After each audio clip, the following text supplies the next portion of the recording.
Brothers, we unite. In the dark, we bring the light. Oh, sweet stake, never broken. Honor's creed, forever spoken.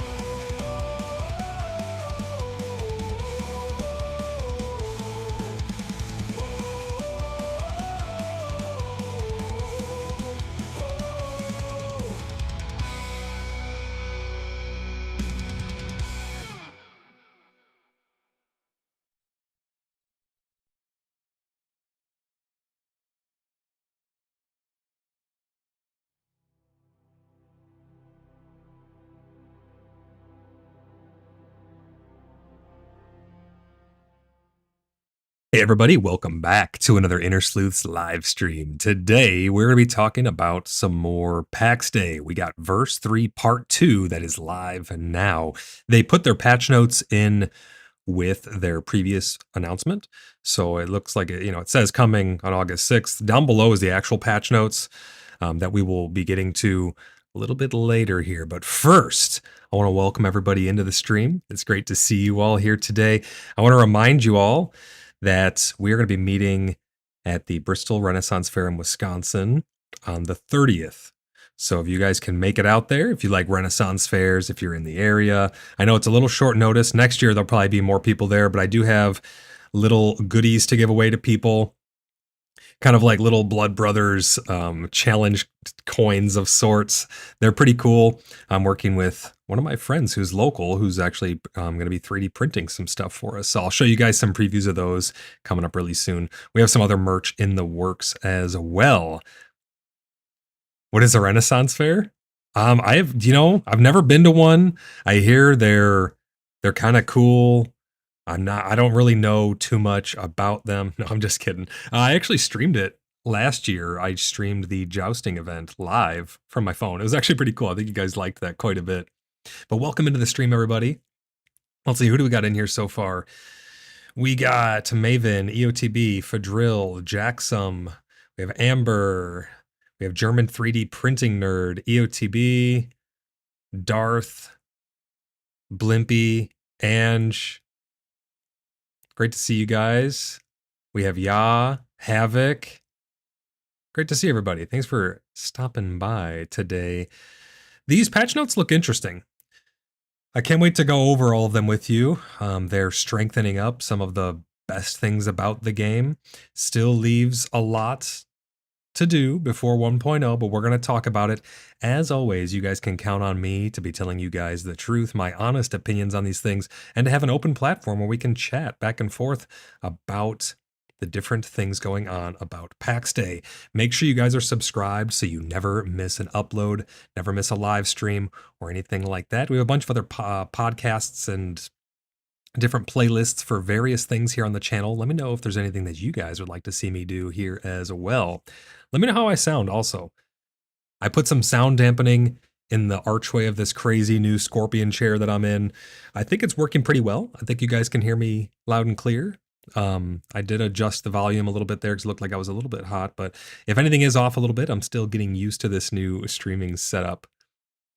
If you guys are looking for an awesome gaming community, look no further. You have found it. The Cheeky Buggers United gaming community is the place to be. We play all kinds of games together. If you guys would like to join the Cheeky Buggers United, you can join our official Discord by typing !Discord in chat. We play all kinds of stuff together, like I said. Could be co-op games, could be bigger MMOs, could be anything in between, really. We play World of Warcraft, we play Star Citizen, and everything in between. So we have fun playing games together. It's a great group of people. So if you guys are looking for awesome, good faith individuals to hang out with and make some friends, come on over to the Cheeky Buggers United. And if you guys want to take that to the next level, because everyone's welcome on our Discord. Everyone's welcome over there. You guys come over and hang out as long as you're acting in good faith. You don't need to register or be a verified member or anything like that. But if you'd like to become a verified member, all you have to do is go over to our website, www.cheekybugger.net, and you can fill out your very own application. Just sign up in the top right corner and then go to the applications section, the little pink ticket tag thing on the left-hand side, and then just hit create start discussion. And it will pre-fill it with all of the questions that you need to answer. You just replace my answers with yours. Every person who joins gets their chance to get vetted and verified. We sit down and talk with every single person. We find out what they're looking for in a community, what we expect of our community members, acting in good faith and things like that. And it's our way of making sure that the walled garden stays fun for everybody. But that's what it's all about here, playing fun games with awesome people and making great memories. So if that sounds good to you, head over to our website, fill out your very own application today. XUs, how's it going, brother? Welcome in. Great to see you. It sounds good. Everything sounds good. Awesome. Perfect. All right. Let me go ahead and unpause Tangia. If you guys would like to interact with Tangia, you can type !Tangia in chat now. People like to do fun little dungeons and stuff over there. If you join someone else's dungeon, it's free because they paid for the dungeon. It's like, it takes tokens, little token things that you can get over there on Tangia. It's a fun way to interact with the stream though. You could do memes, you could do dungeons and all types of stuff like that. It's a fun little way to support the stream. Speak of the devil. There we go. Maven fired up the first Tangia dungeon. You know what else I want to do? Because there's been a lot of gifted memberships going on lately here on the channel. I want to give away 5 memberships right here for you guys as well. If you guys are gifted a membership, you will have the gift of membership here on the channel for 1 entire month. You get full access to all of the membership perks to try it out for yourself. And if you choose to keep it, you can roll it over and then your little star next to your name will upgrade and all the perks will carry over. If you link your YouTube to your Discord, you can get perks over on the CBU official Discord as well. So Joshua, Abjorn, Nathan, Lewis, and Lagdaddy, you guys were just gifted 1 month of membership here on the channel. Congrats, guys. There have been a bunch of channel memberships that have gone out, though, recently, so thank you guys very much for that. But without further ado, I think I touched on all of the big announcements. We will be doing the Festival of Realms coming up here, hopefully pretty soon. We're just finishing up a couple things on the city, and then we're going to have that big, fun RP event for everyone to come together. We still have some things planned. I know that PAX Day has died down quite a bit, quite quickly, in fact, from their last patch, the last big patch. Let's check. I like to check this with you guys live. Let's give it a refresh here. 435 24-hour peak with 425 right now, so almost we're only 10 off the peak, actually. But the numbers have been going down and down and down. Now, this is a normal ebb and flow of gaming, especially when we're waiting for content and things like that. So hopefully, Mainframe can deliver some substantial content, hopefully sometime soon. They were saying that in the fall is when the game is supposed to go 1.0. So within the next 2 to 5 months, the game is supposed to be full release. We will see about that. We will see how that goes. We did a whole stream before talking about that and the monetization model. But before we hop into these patch notes, I'd like to pull up the roadmap for you guys. This is the most recent roadmap that we have, although I will say it does seem quite out of date at this point because we're past verse 3. Well, we're on to part 2 of verse 3, so most of that verse 3 stuff has been completed. We're into the later section now, so I'd like to see an updated roadmap. I don't think they did one yet, though, but I'd like to see an updated roadmap with some more of their future goals put on there, so that way we can have a little more transparency and communication from the devs there. But that's their roadmap. We still have some things on there that we're looking forward to. There's the revamped PvP, revamped province for Lioness, which is the PvP zone, trade towns, which we don't really know what that means. The knight role and the soldier role, which are probably going to have something to do with PvP.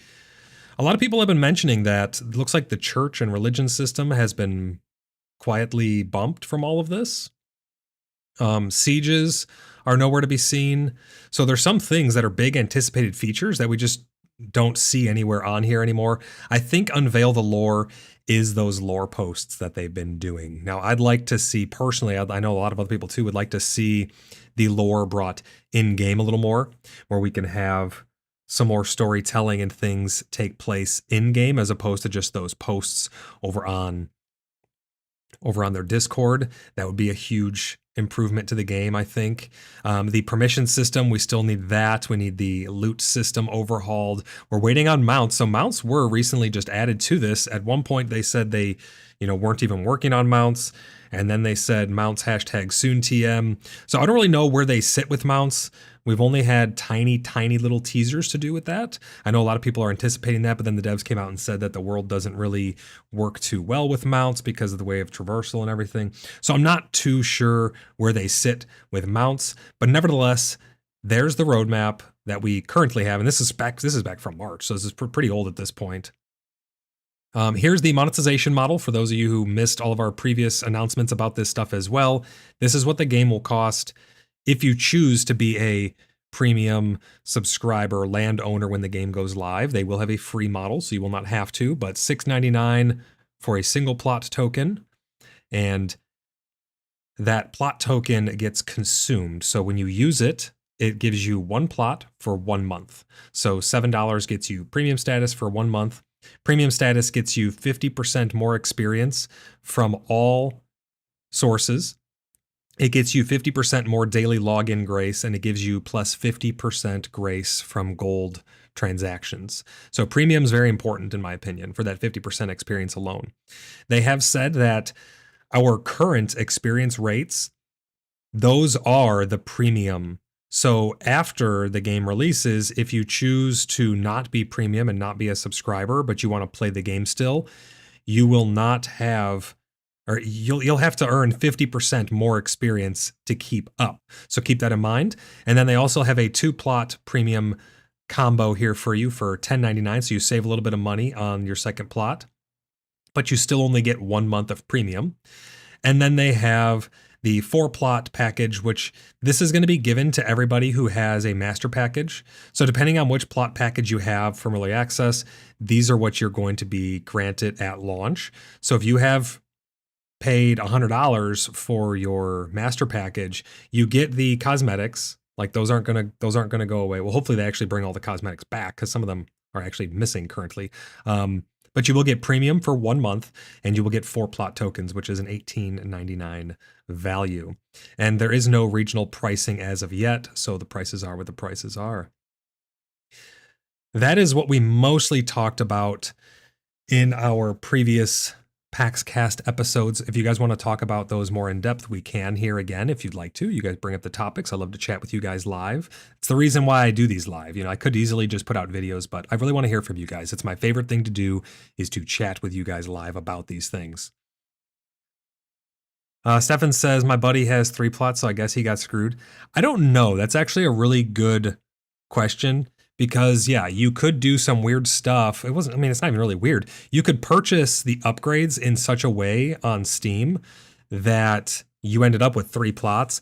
I don't know what's going to happen with that. I don't know if they're just going to round up to the master package because technically you purchased the master package. Maybe that ticked a box in your account. Either way, in my personal opinion, we're all kind of getting screwed because we paid $100 to have an $18.99 value at the end with a couple cosmetics thrown in. That's just my personal opinion. I know a lot of people feel the same way about that as well, but let me know what you guys think about that. Do you think that that's a good, fair exchange for the $100 that we paid at the beginning? I know that so some people will say, well, we did get to play it throughout early access without having to pay for our plots. And that's very true. But if anything, we're helping them to test. But yeah, I don't know, Stefan. I don't know what's going to happen with the 3 plot holders. Maybe they'll just give you 3 tokens and 1 month. Maybe that's how it'll work. Maybe there's an unknown solution there that's just built in. I have 4 plots from start. Don't think I'll be paying $19 a month each month. Not worth it. A lot of people are in that same boat. Especially with how the game is right now, I think a lot of people are on the fence about that. Let's say they come in clutch and they just give us some crazy awesome content, then I don't think $19 is all that crazy. I don't think $7 is all that crazy.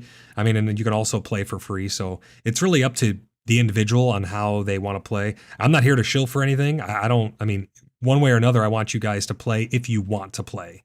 If it seems like the right game for you, right? I'm not here to sell anybody on anything. So I completely agree with you. I think as it currently stands right now, it's not really worth $19 a month. You can get so much more from a lot of other games for less and have a ton more enjoyment, but it really comes down to what are you looking for, right? And we talked about this extensively on the last episode of PaxCast and the past couple, actually.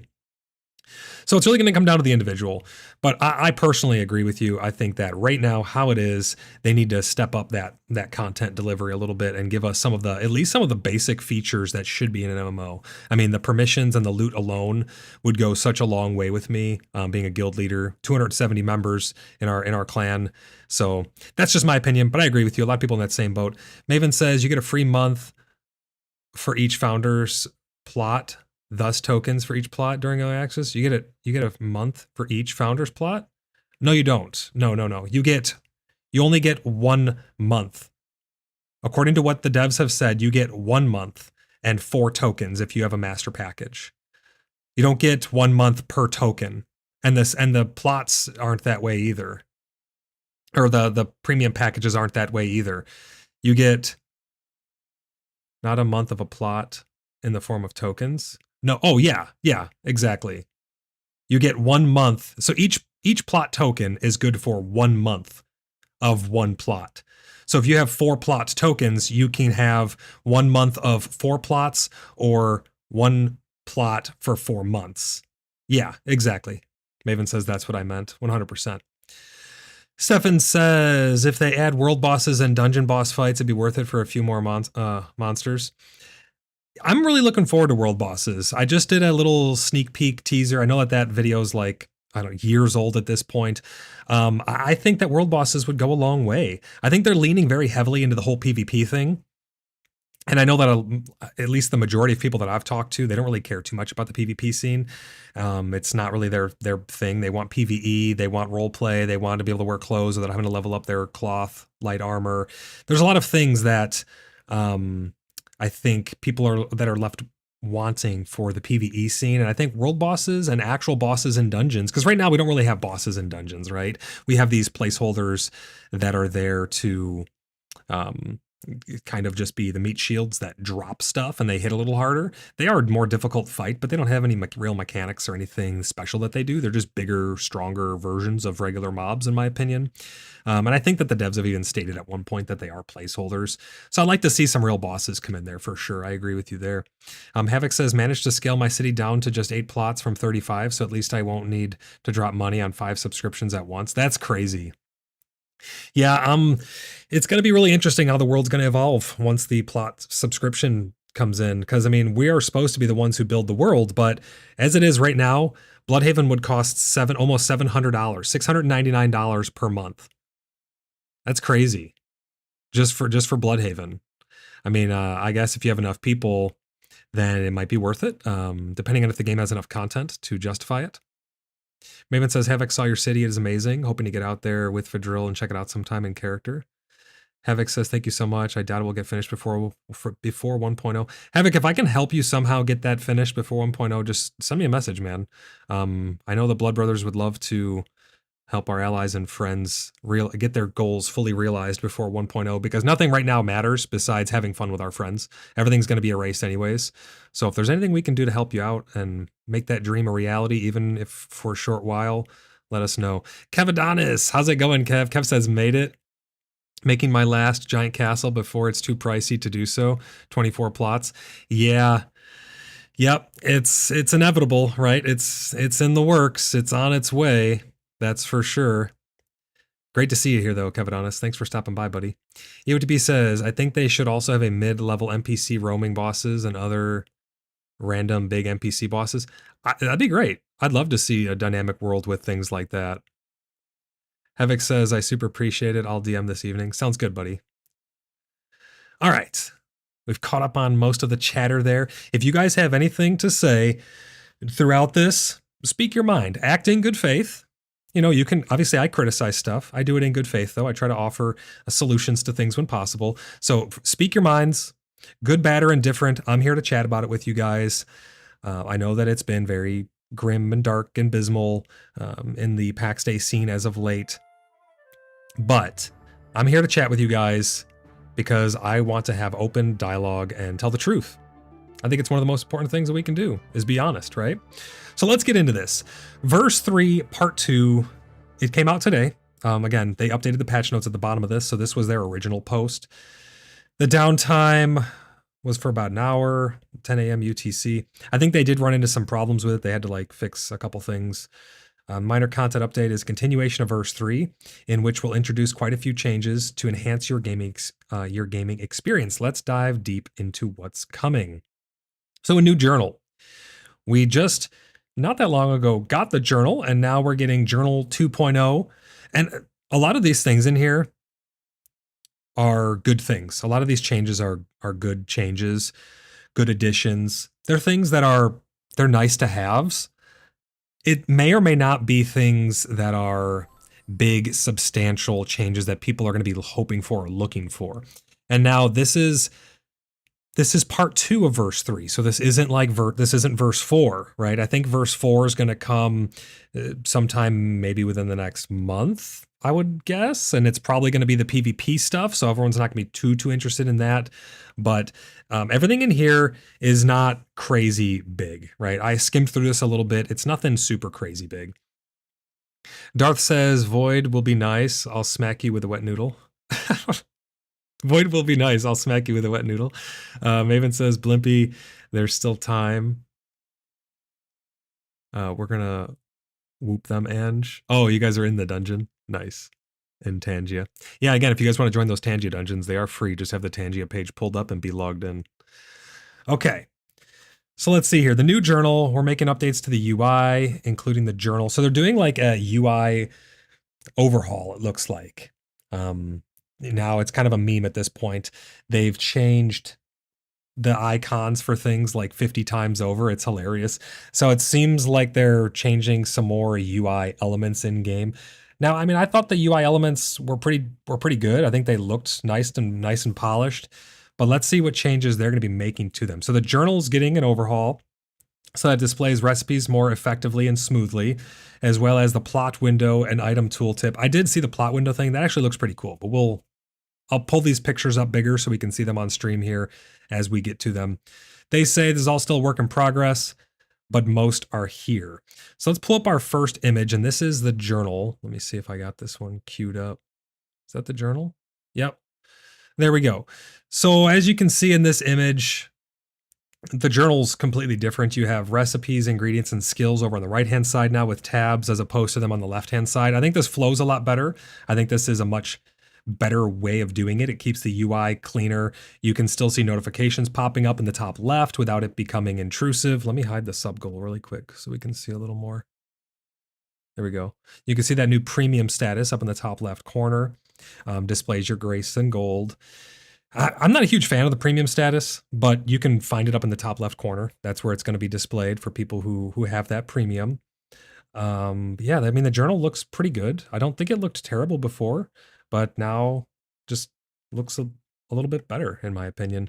I don't think there's any little secrets in here. Let me pull it up. Let me pull it up large on my end and see if I can see anything. Sometimes they like to hide stuff in these images. Iron heaters. This all looks like the same. Oh, look at that. Ironside grieves of Vital Pulse 2. Is that just a renaming of some of the stuff, maybe? Or is that what they're already called? I'm not sure if that's their name currently. I like how they did the abilities. I think this is different. They changed how the skill is shown. So it says Heavy Grieves skill 10 out of 20. Armor smithing level 10 out of 23 impossible. I like how that flows better now. All the statistics and stuff for the actual item, they just look a lot better, a lot cleaner. Looks more like MMO style. Down at the bottom, you can see abilities. Aura of Life grants ability in a radius, 406 maximum health. So it shows you the important information in bold there. It looks good. Did anything else change? All the stuff at the bottom looks the same there. Everything else mostly looks the same, I think. So it's just that UI change there. But that's our first image we got. Havoc says, going to have premium regardless. As a plot owner, just wish they would drop the 50% XP for something that was valuable even after I hit max level, like bag space. That's actually an interesting point. I mean, now obviously you're going to be getting the 50% grace, which will be useful indefinitely. Now, I mean, grace isn't all that useful right now. I'm assuming there's going to be more reasons to get grace at some point. But you will still have the grace. But that is actually a really good point. Once you're max level on stuff, that XP bonus isn't all that valuable anymore. And maybe people will get premium until they hit max level, and then they'll drop the premium if they don't care to be of being a landowner. I don't know. But yeah, I don't really like the whole 50 XP thing, because that's going to be changing the way that the game is played for a lot of people. It's going to be advancing people so much faster than others. It's going to, if there's 2 people in a town who are blacksmiths, your clan is not going to be funneling materials to level up the person who doesn't have premium or who can't afford premium. I don't know. I'd like to see the XP go away. Kevadonna says, I still want a backpack to double carried items. That's actually a good point. I think that'd be really cool. There used to be a really cool mod for Skyrim, where it was called Bandoliers of Skyrim or something like that, and you could have different bags and pouches and stuff put on you, and you could store different things in them. It was actually really nice. Stefan says, pretty sure it's the item of that set that needs name locket. Oh, okay. Yeah, it's the one that's crafted by a boss drop. Okay. Watson says, didn't they say you can expand the holding chest at the Petra Day with grace? They did, yes. We don't know what that means, though. Does it mean that it temporarily gets expanded with grace? Does it mean that it's going to be permanently enhanced with grace once you do the blessing? Are you going to have to redo the blessing in order to keep those things unlocked? I don't know. It's confusing right now. I have a feeling that we won't know until later, unfortunately, though. Watson says, I imagine it'll be on a conditional basis, like a day, week, or month. Maybe, yeah. But then what happens to your stuff after you stop paying it? Because if it just goes into your redeeming queue, well, you could just pull that stuff back out. But I guess, are they only going to let you pull the redeeming stuff out if you're still on your own plot, or are you going to be able to do it at the Petra Day? Because what if you don't have a subscription? Everything in your redeeming queue is locked away forever then, and you're not going to be able to get it back out unless you sub for a month to be able to pull your stuff out. I don't know. It's all of it's kind of confusing. It doesn't seem to be a very well thought out system, in my opinion. Havoc says, I have lots of issues with 50% XP, but the fact is it eventually becomes worthless is the most egregious. Yeah, that's a good point. You can do it at the Petra May currently. So you can pull stuff out of your redeeming queue at the Petra May, not even the Petra Day, like the small stones you can pull your stuff out at. I thought you had to be on your own plot. Because if they let you pull stuff out at the Petra Day, that means that if you use grace to get the expanded storage at spawn, and if after you stop the grace for the expanded storage, it takes all that stuff and pushes it into your redeeming queue, that means people will be able to abuse the redeeming queue by going there, doing the blessing, putting stuff in there, and getting it pushed into their permanent long-term storage. Not the Stellas? Oh, so the actual Petra Day then. That's interesting. I didn't know you could pull stuff out there. How far can you expand a chest at Petra? 45? I think it's from 20 slots to 40 slots. Or is it? I think that's what they said. I think they talk about it here. We'll be able to see. This next image, let me pull up this next image for us. This one is, oh, that's not the right one. There we go. So this one shows the new market UI. Havoc says, does everyone else have a bug at character select where your clan tabard is default red and white? I've had that for a long time, yeah. Yeah, I've had that bug for a long time. It only ever shows that for me. So it's up to 80. So it looks like you can have, what does it start at 20 and then you can go up to 80 slots by using grace? Yeah, I'm really curious what mainframe's going to do after you stop doing the grace for that. Is it just going to cease to exist, and it's going to push all that stuff into storage? I don't know. It's going to be interesting. That wasn't an issue before V3. I feel like I've had it for a long time. I feel like I have seen that even before V3 on occasion. It's been more prominent for sure. I don't know. I can't remember though. Time flies, right? But yeah, I have been having that issue as well. Call me when it's 800 slots, Blimpy says. So here we have the new market stall UI. It looks like it tells you the name of the stall at the top, RG_M_Mary. 4 out of 120 items are put in there, so you can see all 4 of them listed. Permission to purchase and sell. They did say that you will be able to sell things in public markets now, and this is another interesting thing. We're going to talk about that when we get down to that bit of information. Watson says the lighting, it feels different.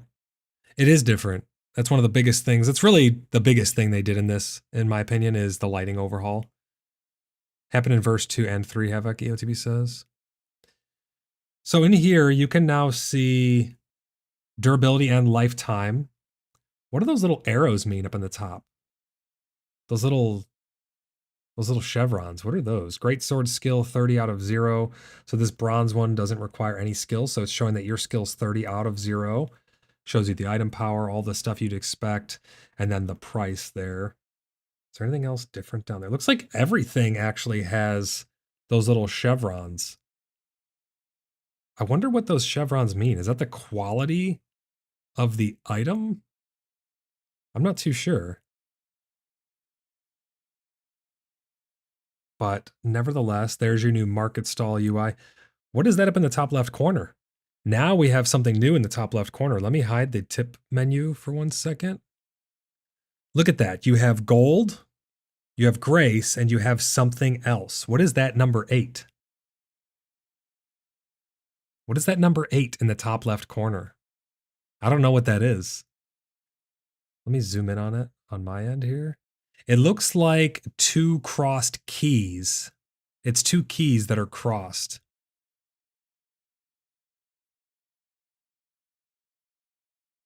Maven says, heads up 2 appears that the grace blessing for mining is not working presently. Oh, so it's bugged, the mining blessing. You think the chevron replaces the pips or diamonds? I don't know, because in the top left corner, there's still a hollow diamond there. You think those are plot tokens? Could be plot tokens. It says 8, so I guess on here, this test account, they have 8 plot tokens. I don't see anything else new on here though. Maven says, yes, I would imagine that is plot tokens, but not visible on my UI this AM after the update. Well, yeah, I would imagine, because they're not required yet, so I would imagine that's why I just like to peek at, see what little things are popping up in their images that they're sharing, because they're clearly on a different test than us. So I think those could be plot tokens. It looks a little off-centered and weird, like it was just pasted on. An icon seems to be like the wrong scale. Very interesting, but yeah, 8 of some resource up there. They might be plots considering that they're little keys, which I find ironic because you can't actually lock your plots. So there's that UI.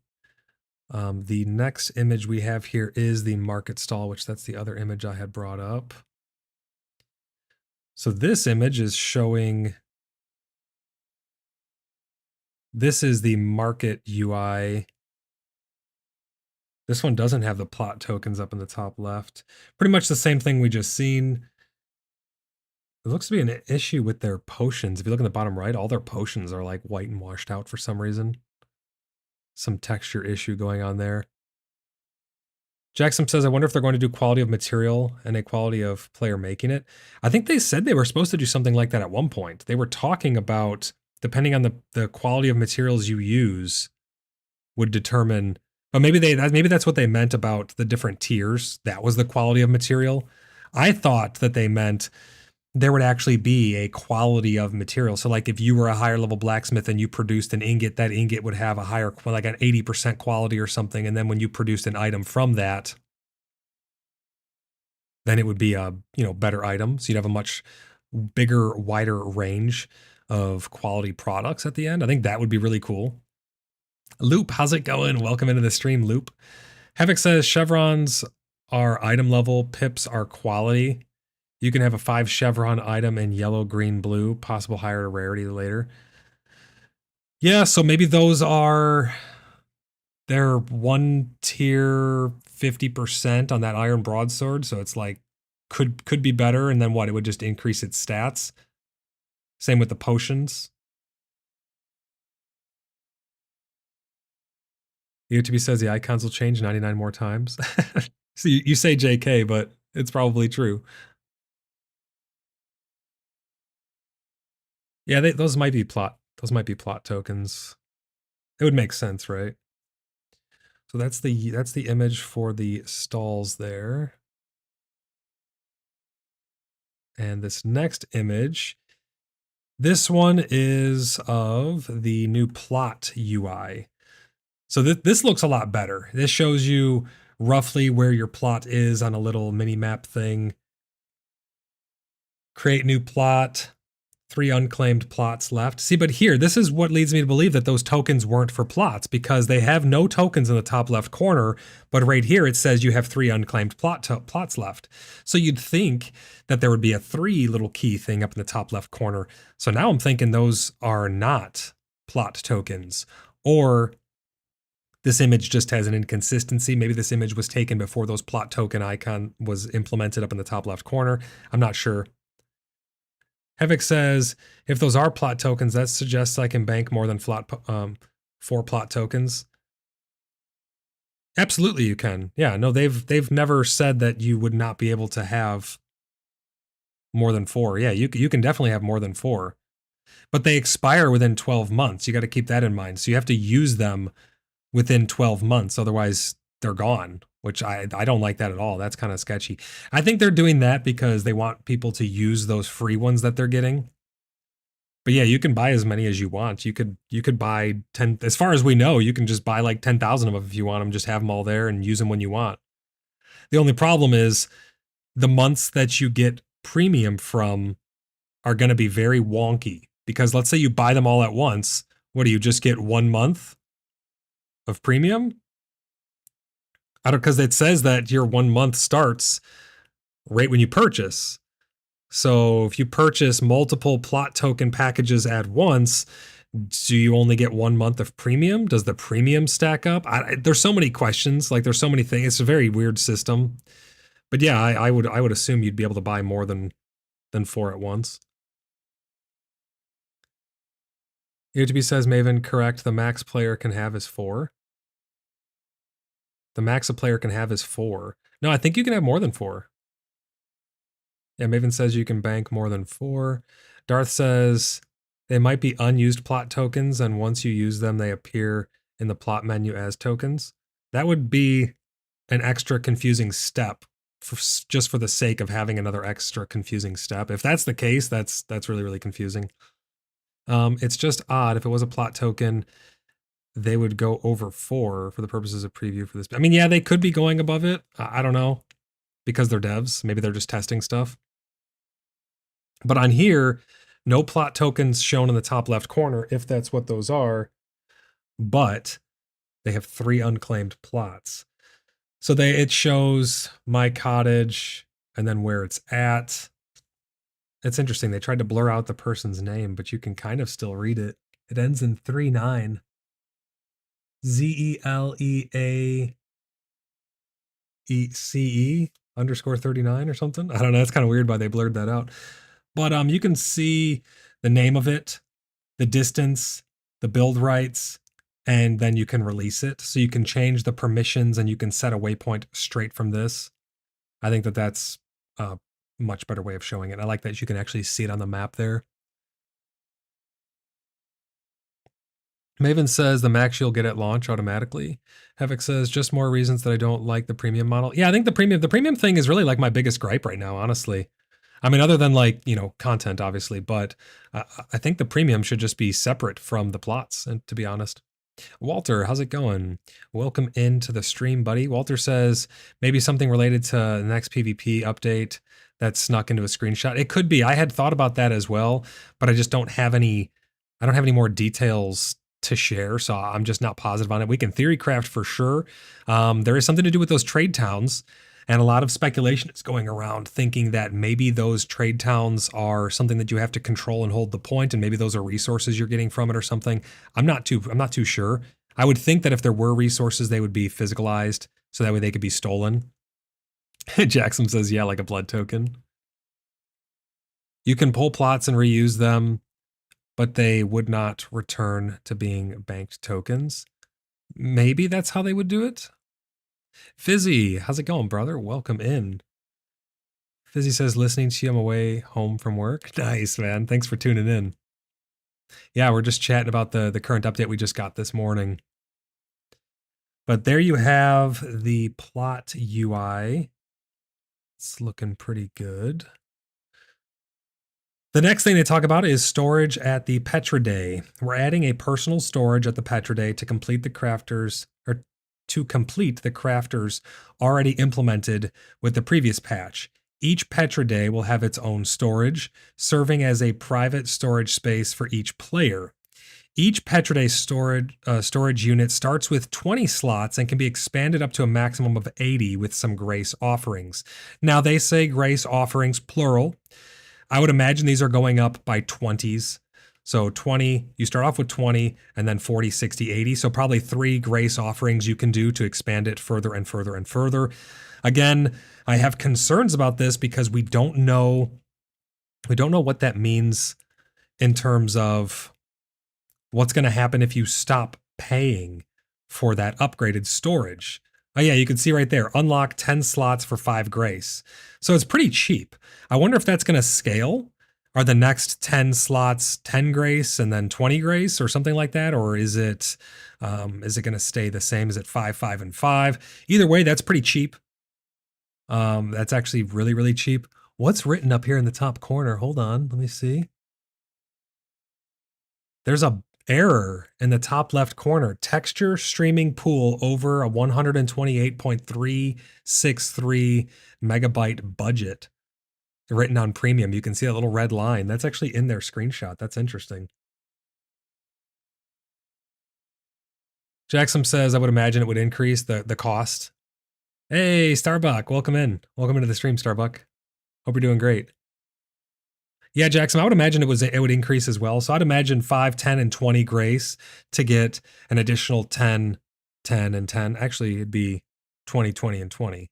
Oh, wait, it's going in slots of 10. So that means there's going to be a lot more to get then. You start off with 20, and then you can purchase in intervals of 10.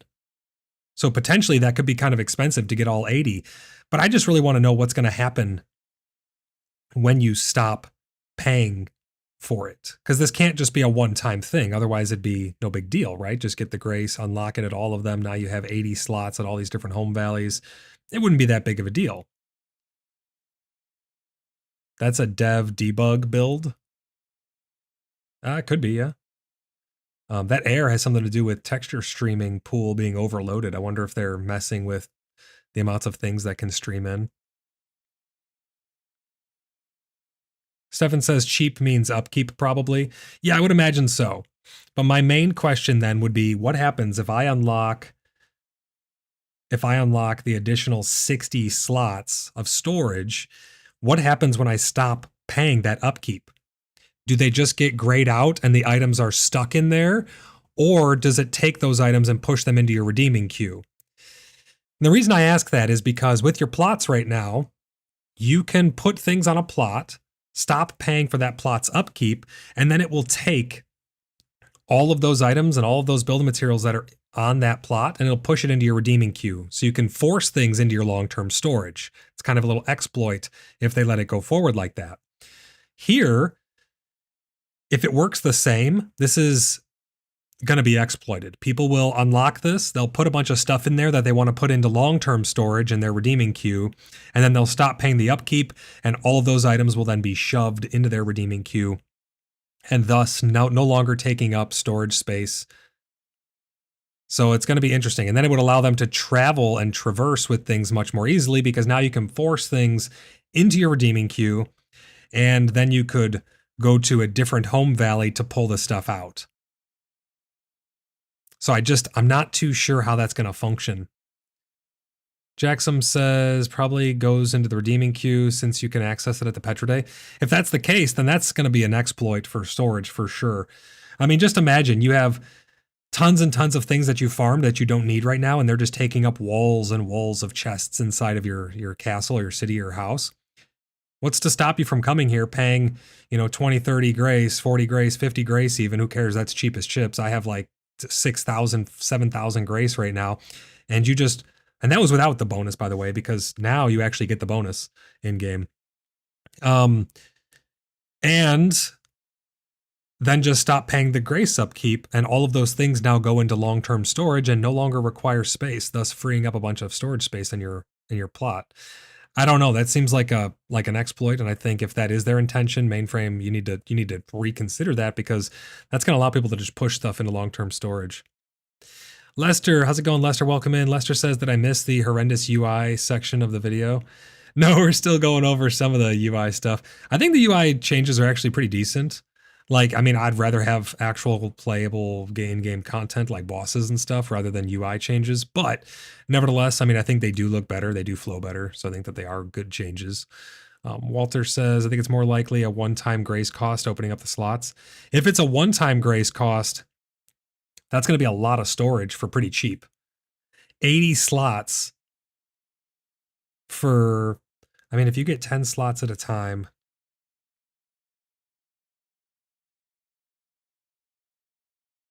that's going to take you six times of grace, like 6 blessings, in order to get them all unlocked if they go at 10 at a time, because you start off with 20. So that would give you an additional 60. That would bring you up to 80 slots.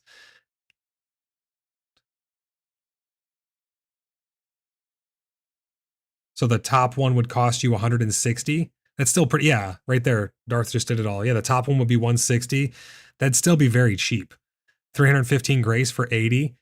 If that's a one-time thing, that's pretty cheap. Considering how much storage that is, that's a lot of storage. 80 slots. What's the biggest storage we have right now? Walter says, I think the bigger storage exploit will be that they said the market stall is public and someone else can sell order, cancel the orders, and the stuff goes back to redeeming queue. Yeah, but you won't get the money back. So, I guess if you think about it, yeah, you're right, actually, Walter, because what if you put it up for 1 gold? You're paying 1 gold to have a stack of something put into your redeeming queue. 100%. They got to think about that as well. That's another exploit right there. Havoc says totally exploited until they fix goofy monetization. It's fair game. See, I don't really exploit and stuff. That's just my way of playing games. I try to stay within the confines of not exploiting, because certain games like Star Citizen, if you exploit in there, they're now banning people's accounts for exploiting. But yeah, 5, 10, 20, 40, 80, 160, making it 315 total for 80 slots. Thank you, Darth, for doing that. LX1MN, welcome into the stream. Do you must take everything out before, or will it be replaced with new redeeming queue? So are you talking about when it goes to 1.0? 1.0, nothing's getting carried over. There is no new redeeming queue. Like, it's wiped clean. Everything you have now utterly is being eradicated. Your skills, your character, your plots, your builds, your items, your everything. You're not getting anything back at all.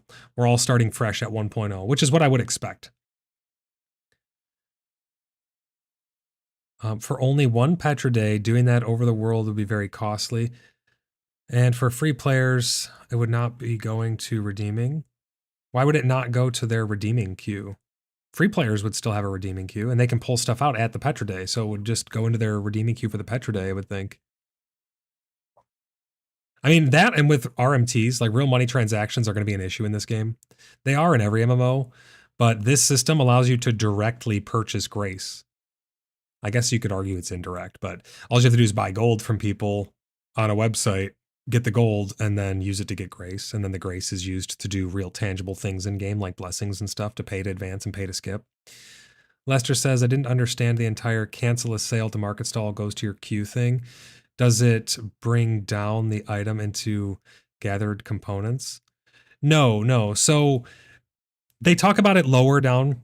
Let me go down further. Hold on. Let me see here.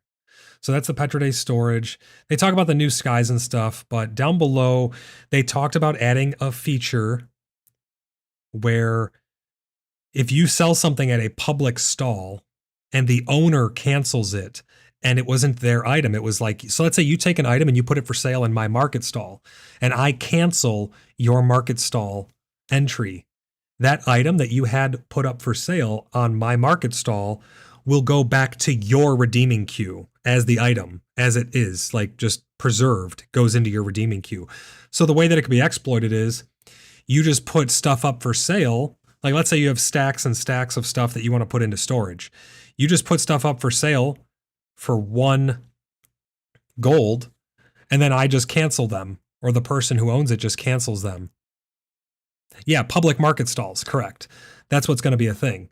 I mean, I guess anyone could just cancel. Let's say you go even to a clan one now. If you cancel it, it's going to be going, presumably, it's going to be going into your redeeming queue. So you put stuff up for sale for 1 gold, they cancel it, boom, you've now put stuff into long-term storage. Now you don't need walls of chests in your house. Lee Bob says, hopefully they stick to cosmetics for their extra money. I don't think they're going to. I mean, they already have the subscription. That's where their money's going to be coming from. If they do subscription, you have to buy the game and subscription and microtransactions for all of that stuff. That's getting really egregious. Now, I know WoW does it a little bit, but it's very limited. It's not like the majority of cosmetics are purchased in WoW. It's like very, very few. It's like a couple handfuls maybe at most. The vast majority of the hundreds of thousands of cosmetics that are in that game all come from playing it. I hope that they don't do cosmetics, actually. I think that we should be able to make those things in-game at a tailor, make it a gameplay option, and then let people wear it without having to level up their light armor skill. I think that'd be the better way of doing it. Because we're already paying a subscription, right? So they're already getting their recurring fees. LX1MN says, no, when you let your plot expire, the item is replaced in the old redeeming queue. When you let a plot expire, the items are going to go into your redeeming queue, they've said. I don't know what you mean by old redeeming queue. It's just going to go into the redeeming queue, and I think they're going to not be broken down. They're going to be what they actually were. The only reason they were broken down this time was because they needed us to retest the crafting and stuff. The person who paid the listing tax gets their money back too? They do? They get their money back also? I'll have to read that part when we get down to it. That's very intriguing. Because if they're getting their money back also, then it's literally a win-win-win. There's no downside to it. It's just an easy, free loophole to push things into your redeeming queue. That's gonna be a big problem. Okay. This is the big feature of this patch. New lights, new sky. Now, I don't know if we're going to be getting back our torches and lanterns. I hope so. Because I really miss those. We can't really do our lantern lighting ceremony in RP anymore because they took away our lanterns. So hopefully they give us back some of the stuff that they're taking out here. But they say we're making visual updates to what we call the cosmos. That's what they call the sky, the cosmos. For example, you'll be able to see new biomes, atmospheric and color grading. There will also be a new multi-layered cloud system. So there's gonna be like, different tiers of clouds. That's cool. But they removed weather, right? They took out weather. So they're adding in these new clouds and stuff. Maybe weather's coming back. #SoonTM. I don't know. I hope so though. Cause weather, that's important to me. I think that really sets the scene for atmospherics. But they go on to say, we're also improving the lighting in previously overly dark areas such as caves, forests, and building interiors. Yes, the caves were abysmal. You couldn't even see in there. We avoided caves at all. We have a bunch of images here. I don't know if I have them in the right order, but I'm going to pull all of these up for you guys. So this is the first sky image. Yeah, I have them in reverse, just the way that I imported them.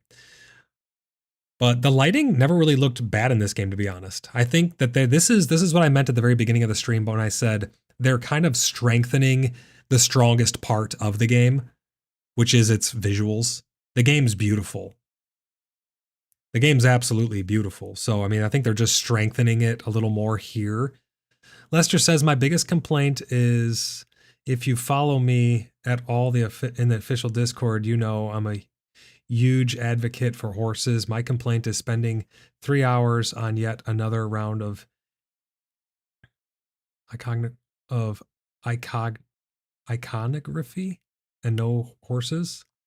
Oh, iconography and no horses. I think they talked about horses though, Lester. They said that the world doesn't really work with horses that well. I don't know. I think that it's going to be an issue when they come to add those in because, I mean, we walk across world borders right now, Lester, and like what happens? Half the time people get disconnected. Their game crashes. They get kicked. Iconography. Yeah, they get kicked back to the like menu. Their game will crash. Now imagine doing that faster. Imagine you're out exploring and every time you cross a border your game crashes or something. They need to get that stuff dialed in. I think that's one of the biggest things holding back the mounts. Amber, thank you for the first out of 5 super chats towards the super chat goal. I appreciate you. She says, let's go. Thank you so much for that super chat. Huge shout out to all my channel members too. You guys are the best. If you guys want to support my work, click that join button down below. And you know what? You've inspired me to throw out 5 more channel memberships. Give back to you guys a little bit. But thank you, Amber, for the first out of 5 super chats. Lester says, no horse, no sub. The clouds are beautiful in game currently. Hawk, Dragon King, Celios, White Low Tice, and Sea Murder. Congratulations, guys. You guys have gotten 1 month of channel membership here on the channel. Pete, how's it going, Pete? Welcome in. But yeah, Lester, I don't know. It's going to be interesting to see if we get horse with 1.0 or not. I think a lot of people are going to riot if we don't get horse with 1.0. I think that's going to be a big issue. So there's our first image of the new beautiful skies. Let's go to the next one here. I mean, the clouds look amazing. Like you can see there's fog, then a layer of clouds, then the cloud blanket up on the skybox there. It looks great. That looks outstanding. I can't wait to hop in to check it out. We're going to be doing our adventures later today as well. We have our Hump Day adventures for anybody who'd like to join. You can go over to the CBU official Discord and sign up. It's open to anybody, so you guys can come and join in and come on some adventures with us. We hit some POIs, we run around. Maybe we hit a dungeon or two on our Hump Day adventures, but we really just like to run around and check out cool places that we haven't been to. Lester says, I want that in writing. Maven says, what do you think if they give horses to subscribers? That, man. On one hand, it's like they deserve it. On the other hand, that's kind of dirty. Considering they said that you get the core game experience without being a subscriber, which I don't really agree with as it is. I think that the core experience is cut short by the fact that you won't be able to repair your gear or craft things over like tier 1. So that's kind of a problem as it is. But now if you're not gonna be able to have horse, I don't know. And they're not wrong. I mean, the world is not very conducive to riding around on horse. The paths are very small. The paths need to be like 4 times bigger. We need to have like big gravel or dirt or mud paths that just would make a lot more sense for horse and buggy and carriage and stuff to go down. Right now, we have these tiny little skinny paths. I mean, imagine our entire army. Like we'd have to go single file or like, 2 by 2 down these paths because they're so skinny, and the way the roads will take weird turns and twists up mountain passes where it like will split the world open and stuff.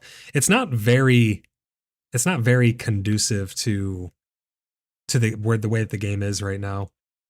Lester says, then I would sub and split on a pointless fifth for my mount, or a plotless filth for my mount. So you'd sub just for the mount alone. Maven says, I don't see horses as a core of the game.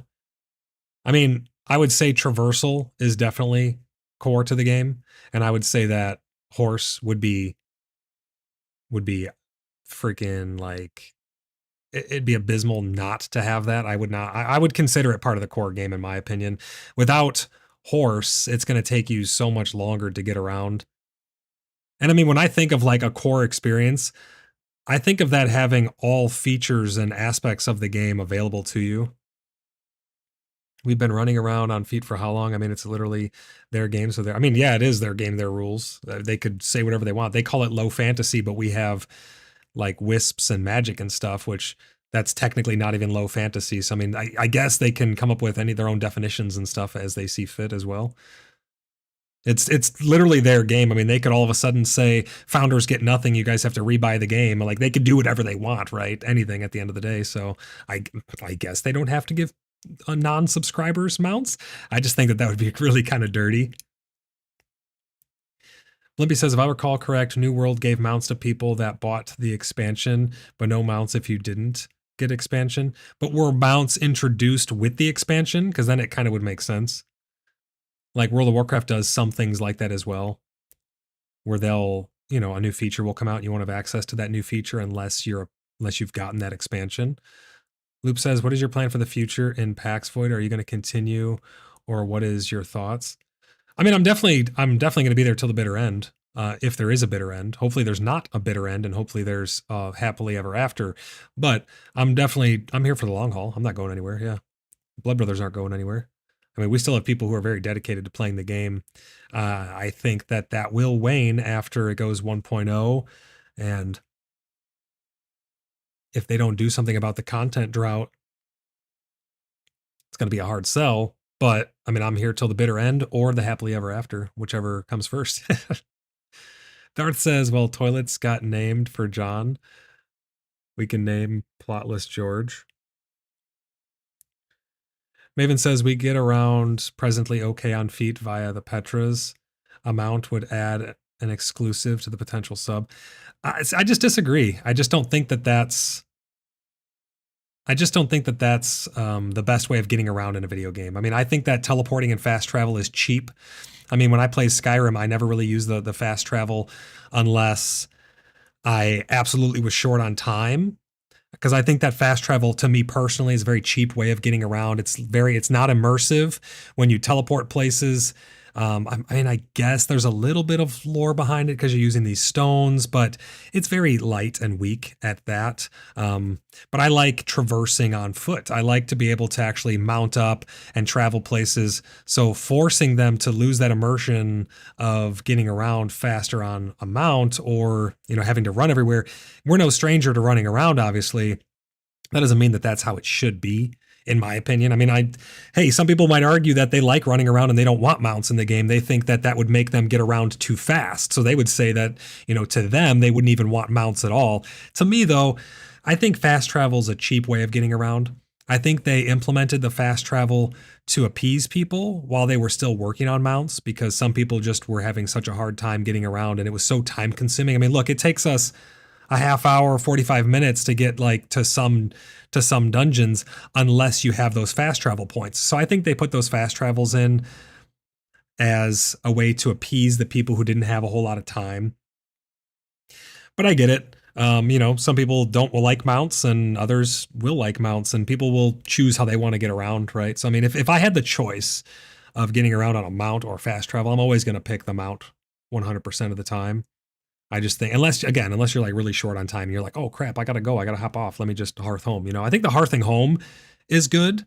But I think that mounts, I think that'd be pretty core to travel. Now, maybe like wagons or, you know, maybe having like carriages or something, maybe those could be something that would be outside of the bounds of what would be considered core gameplay. I don't know. But even then, like, I think transporting goods is kind of core to the game. Lester says, imagine you're riding your horse in a dark forest and an ogre steps out and backhands you off the horse. You fly through the trees. Ogre picks up your horse and rips it in half. I want to play that game. That'd be pretty cool. Like, remember that demon thing I just put out in that video? I mean, I know that that's an old video, an old clip, but still, imagine that thing just doing some crazy stuff like that. That would be nuts. Morpheus, how's it going? How are we still live? Yes, we're still live, buddy. Welcome into the stream. Yas says, just opened the game. It is always so exciting to see the little changes. Yeah, I love seeing little changes. I think a lot of people have had a lot of little changes for a long time, so they're wanting more big changes. But I love having little different things to check out. I can't wait to see these new visuals. Let's pull up the next sky image here. There you can see more of the clouds on the ground, that multi-layered cloud system. Starbuck says, is weather in game now? No, Starbuck, weather is not in game. In fact, weather was bumped from the roadmap. It's nowhere in sight currently, which is weird because they were pretty close, I think, to weather. Like we were hearing weather, we were seeing puddles form, we were seeing things get wet, but then weather got bumped. So I don't know, maybe they ran into a roadblock that they just didn't tell us about. But weather is not currently on the roadmap. We don't know if it's even being currently worked on right now, but we did get new lighting and clouds. And I think that's one of the biggest things, one of the biggest takeaways from this. Jackson says it's about the journey, not the destination. Yeah, I agree. I mean, that's why we go on these Wednesday hump day adventures. But when you got somewhere to go, if it's like, all right, it's time to do the dungeon is the journey. You could argue you have a journey on the way to the journey, sure, and that would be the travel. But I think that ultimately, I think that it would be, it'd be more akin to the dungeon being that journey. Not everyone wants to take 45 minutes traveling to get to a dungeon to be able to run. Cat Died says we want big changes. Yeah, I mean, a lot of people do. Maven says I heard thunder before too. Yeah, we were hearing thunder. We were seeing all kinds of stuff that was related to weather. Walter says if they added more dynamic content while traveling, that would help quite a bit. Yes, and I think that is one of the big takeaways from that as well. The horse don't really matter as much if there's things to do along the way. Right now, it's like avoid the bears because they're super tanky and give you really nothing worthwhile for killing them on your way through dangerous areas, fighting ghosts to be able to get to dungeons. And that's it. It's not very dynamic. It's not very exciting. Sure, you get to see beautiful things along the way, but if they could somehow do like what Walter's saying here, add some more of that dynamic content along the way, patrols, different factions, have the factions fighting each other. I don't know, roaming bosses. I mean, we do have somewhat of roaming bosses, but not really. It's just like the bosses will spawn in the woods. Silo, thank you for the 2nd out of 5 super chat towards our super chat goal. I don't know why it's not counting up in the top corner, but clouds are nice. Give me a horse and adventures. I agree. Yeah, the clouds are nice. We definitely want horse and we want adventure. Blimpy says, I need a cart and horse for extended mining runs. That'd be nice, huh? That'd be really nice. But I mean, these visuals are beautiful. I mean, look at that. Now the rays coming through, they look a little misty. Maybe this is intentional. It almost looks like film grain is on. But the lighting looks great. Now, I don't think the lighting looked bad before. I think it was pretty decent before, to be honest. I think the clouds and what do they call it? The cosmos. I think that's the biggest changes in this patch. We're going to get down to the actual patch notes here in just a moment. But thank you, Salo, for that super chat. I appreciate you.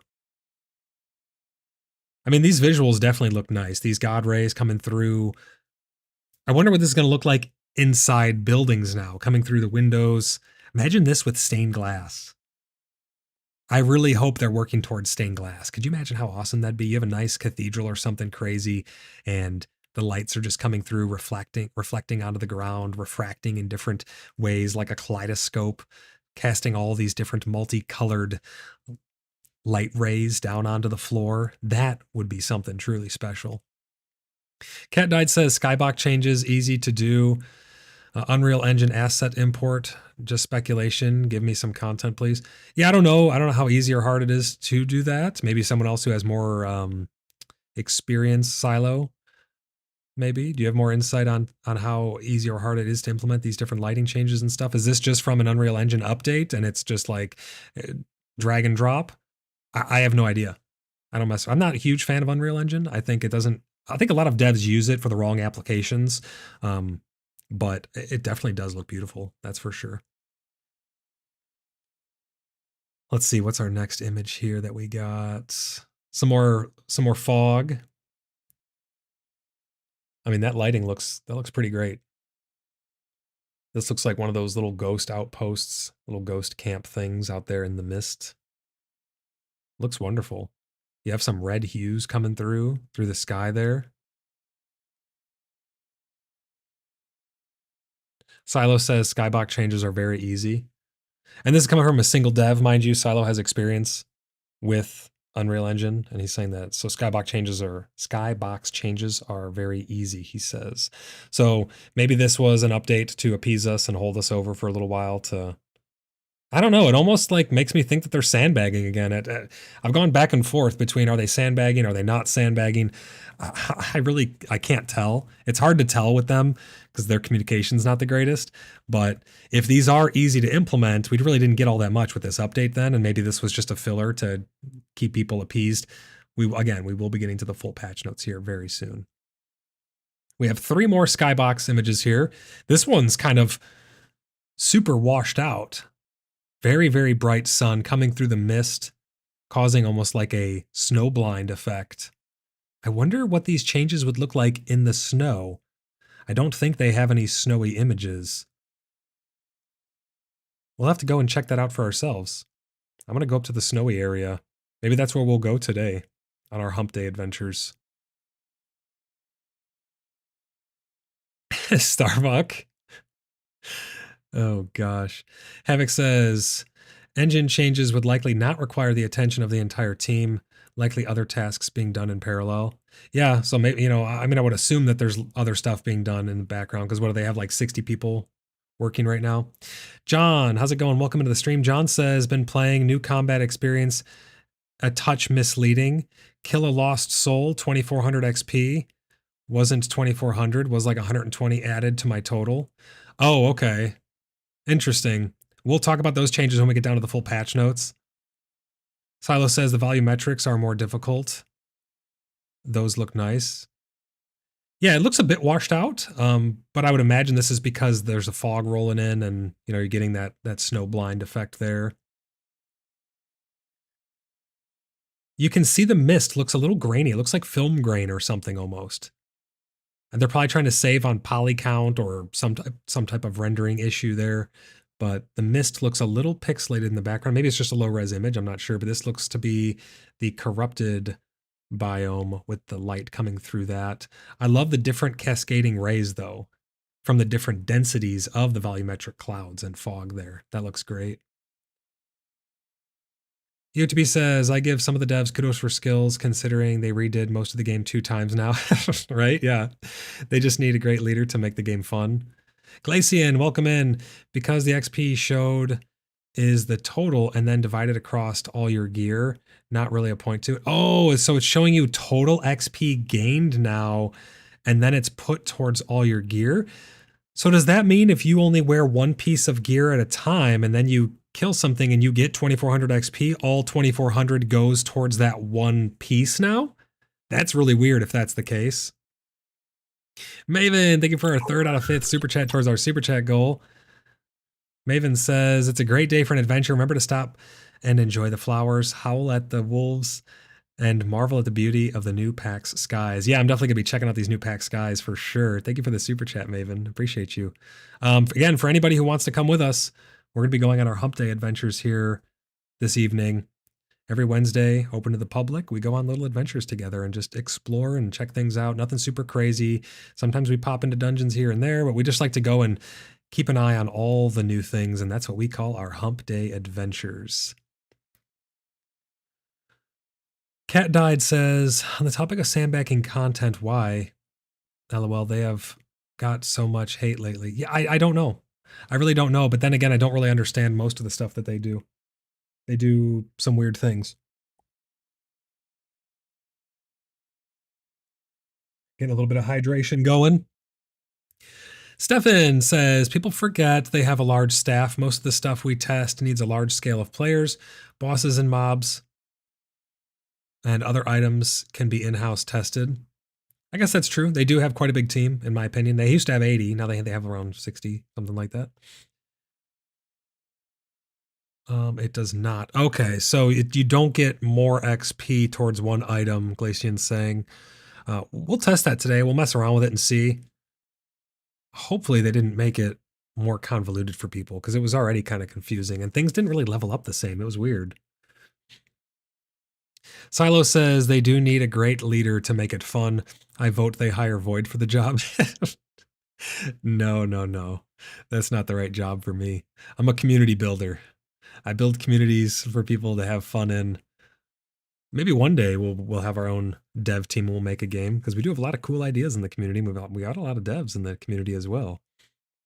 But no, they don't need to hire me. Fadril says, "Am I invited to Hump Day?" Yeah, absolutely. Everyone. Even if you're not in the clan, anybody, absolutely anybody. Meet in Bloodhaven. It's posted under public events. Everybody's welcome. Come on down to Bloodhaven, meet us at the chessboard, and we're going to go out and have some fun. Cat Died says, "Let's get Void a job over there." He would love that. Oh my God, no. Oh, sarcasm. Okay, thank God. Yeah, no. John, thank you for the 4th out of 5th super chat towards our super chat goal. John says, "Happy birthday."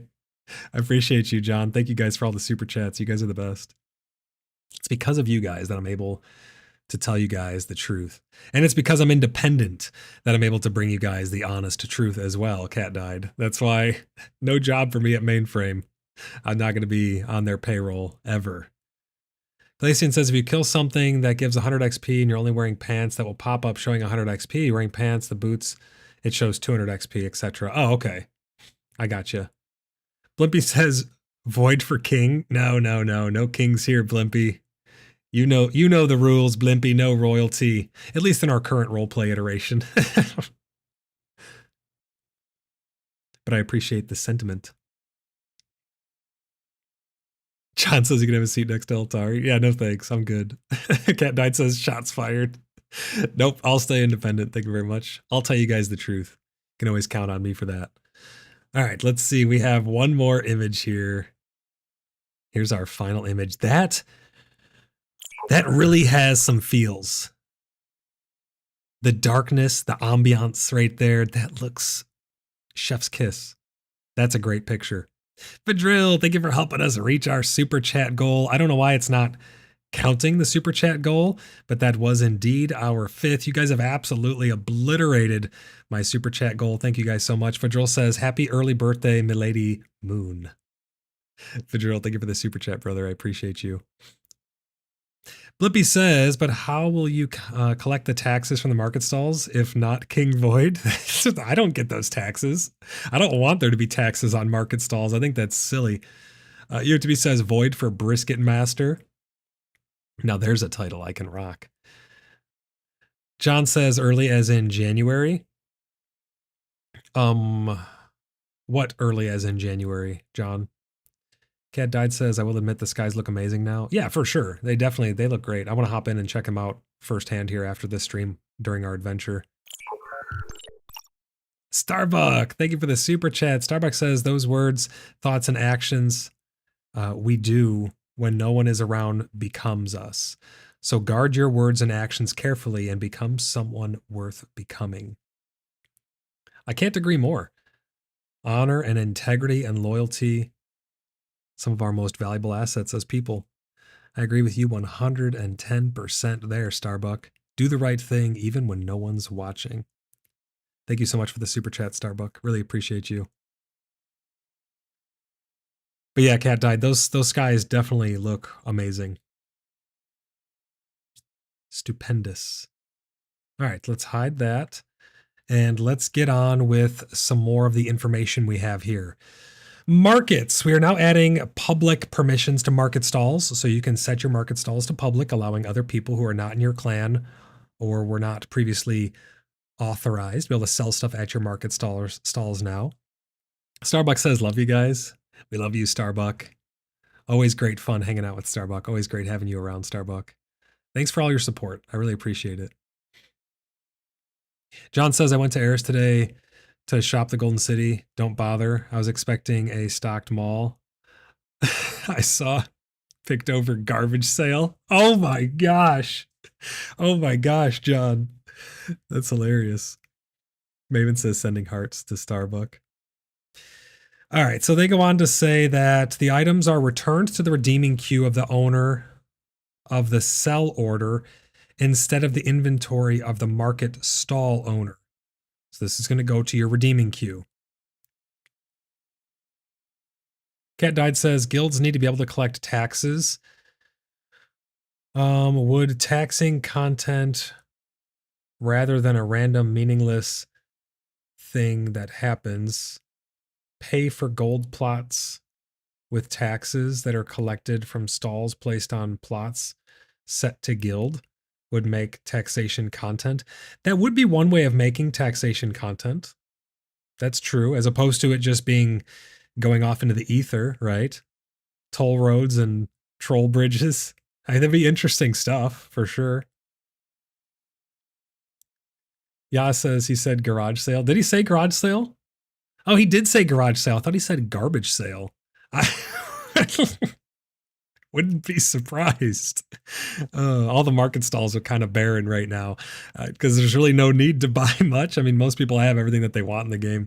I thought you said garbage sale, garage sale. My bad. That's freaking hilarious. Same thing, John. Yeah, exactly. There you go.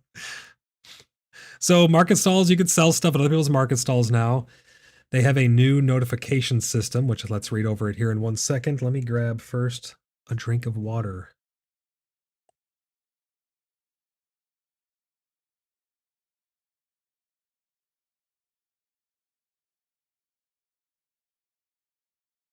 All right. So the new notification system, again, this goes along with a lot of the UI changes. Yasa is sitting here laughing at that one. Yeah, that's a good one. So these notification system changes are going to be an iteration on or a continuation of their UI overhaul. They say the new notification system introduces several global improvements to enhance your experience and ensure clarity. Notifications are now consistently placed based on their type, always appearing on top without overlapping critical information. The updated menu aligns with the latest UX framework, whatever that means, for a more streamlined interface. For default notifications, interactivity has been added to improve the discoverability of new content. To minimize clutter, notifications are now sequenced so that only one appears at a time. So they do them like toast notifications now, which is kind of what Star Citizen does with their toast notifications at the top of the screen. I'm not a huge fan of that because it makes you wait to accept missions and party invites and stuff in Star Citizen, and I'm assuming that it would work much the same here then. If you get those toast notifications, you'll have to wait for them to go one at a time if you get a bunch of them all at once. They go on to say, and similar types are grouped into a single message that prevents spamming. Pickup notifications, so I imagine that's like an expandable message within an expandable notification area. Pickup notifications have also been optimized, allowing a maximum of 3 to appear on screen simultaneously, reducing overlapping. So you're not just going to have a bunch of picked up this, picked up that, like 10 of them showing up on screen if you loot like a loot pile. It's not just going to swarm your screen with toast notifications. Additionally, both crafting / harvesting and combat skill notifications now feature improved and consistent tracking of XP progression, providing users with clearer feedback on their development. It sounds like that's not really the case, though, from what John and a couple of the others have told me. It sounds like the XP is a little more confusing because now it'll say you're getting 2400 XP, but really it went a couple hundred to each of your things. I think it was better when it just told you how much was going towards each of your progresses. Mihai says, hey guys, all items now look like Star Trek. They look like Star Trek? What do you mean? What a mess with this. What a mess with this update. First of all, welcome into the stream. But then, yeah, what do you mean? It's like your signal from your phone? What do you mean by that? Can you elaborate? Let us know exactly what you mean. I'm going to be hopping in here to see myself as well. The UTB says, tell us how you feel, Void. Snickers. The picked up items now appear more to the center of the screen versus where they were at the bottom. Interesting. I kind of We were hoping that they would stay out of the way, but they're more towards the center of the screen now. We'll have to see how that looks. John says, plus I only saw EXP applied to armor. I saw nothing shown for the weapon and shield. That's not good if that's the case. We'll definitely test that. Havoc says, so you don't like the new item level indicator? It'll take some getting used to.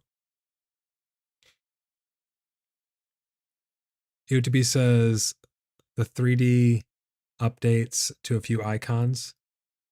Is that what they mean? They changed some of the icons to be 3D now?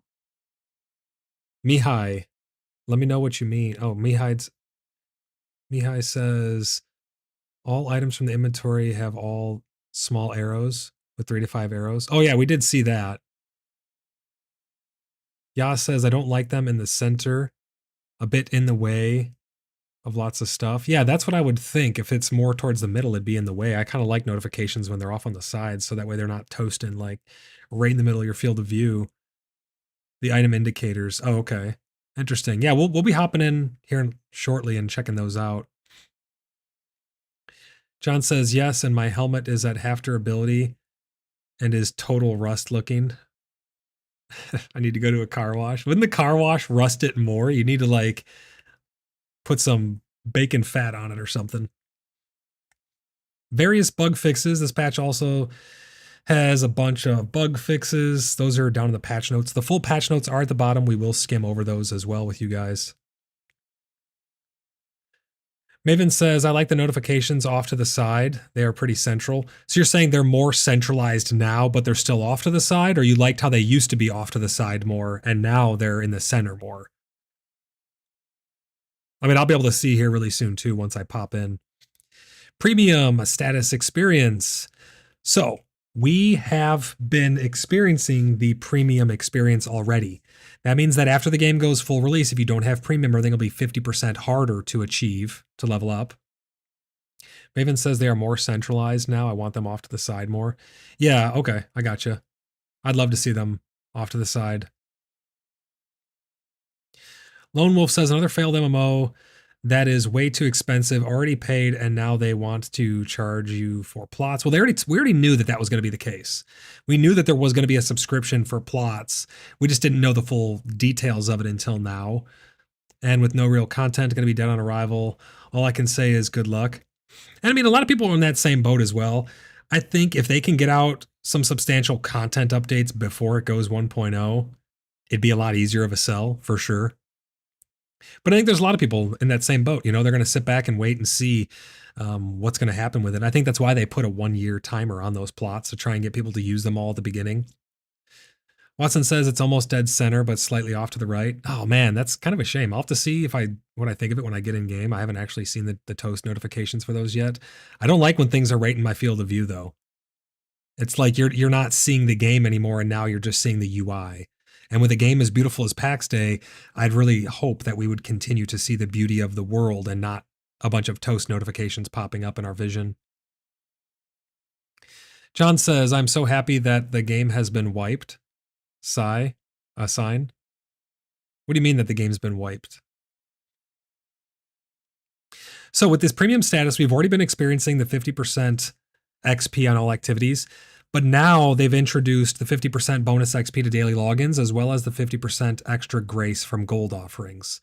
So we will get those. The XP rates themselves remain unchanged, as the early access progress was already balanced with premium status in mind. So the experiences are balanced currently with the progression in mind, with the balance of the progression in mind.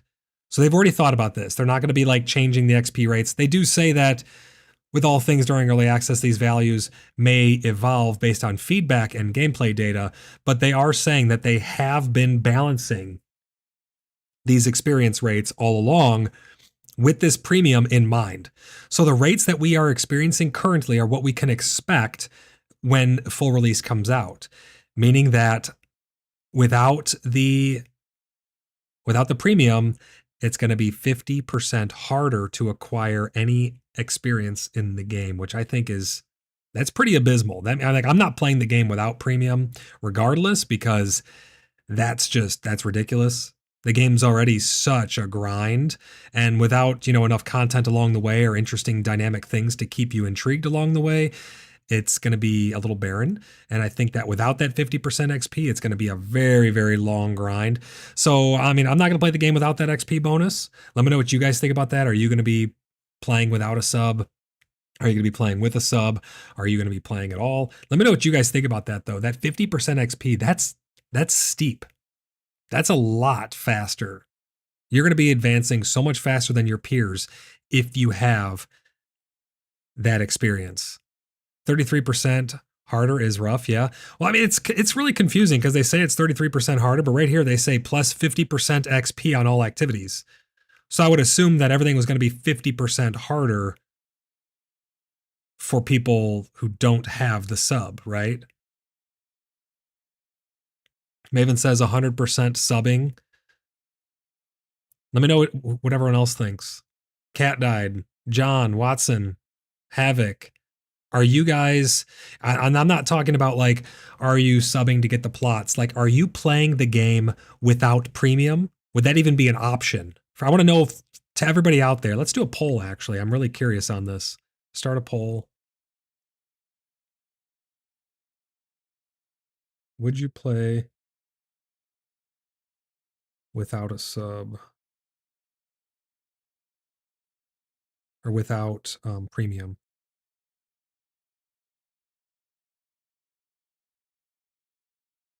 So would you play PAX Day without premium plus 50% XP bonus? I'm really curious on this one. There we go. The poll is up. Would you play PAX Day without the premium plus 50% XP bonus? So this is, I'm not saying, are you going to play without it? I'm saying, would you play without it?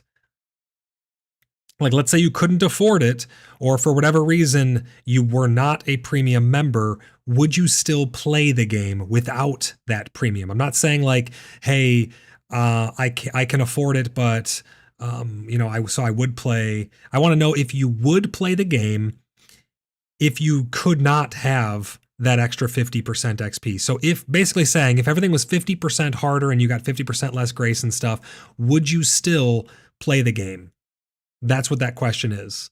Because I personally, I would not play if everything cost 50% or it was 50% harder on XP, which means that I'm willing to do a sub if that makes sense. Havoc says, I would play without a sub, but I won't because I'm the clan's elderman and I'm paying for plots. But I'm not talking about the plots. I'm talking about the premium that goes along with it. I don't care about the plots right now. I'm talking about the premium bonuses that you get. Plots completely aside. Would you still play PAX Day if you could, for some reason, could not have premium or did not have premium? Maven says, it's still considered in early development. I knew it wasn't a simple co-op game. I mean, I also subscribe to a game that's been in development since 2013.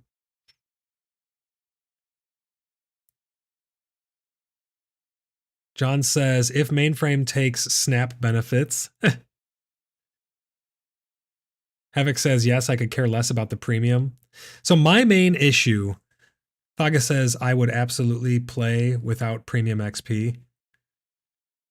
But I mean, if other people could have it, but you didn't, that's my point, is like, for me, the big issue is I see it, especially the avenue that they're going with PvP being one of the main focuses. I see the issue being that people are going to outlevel everyone around them.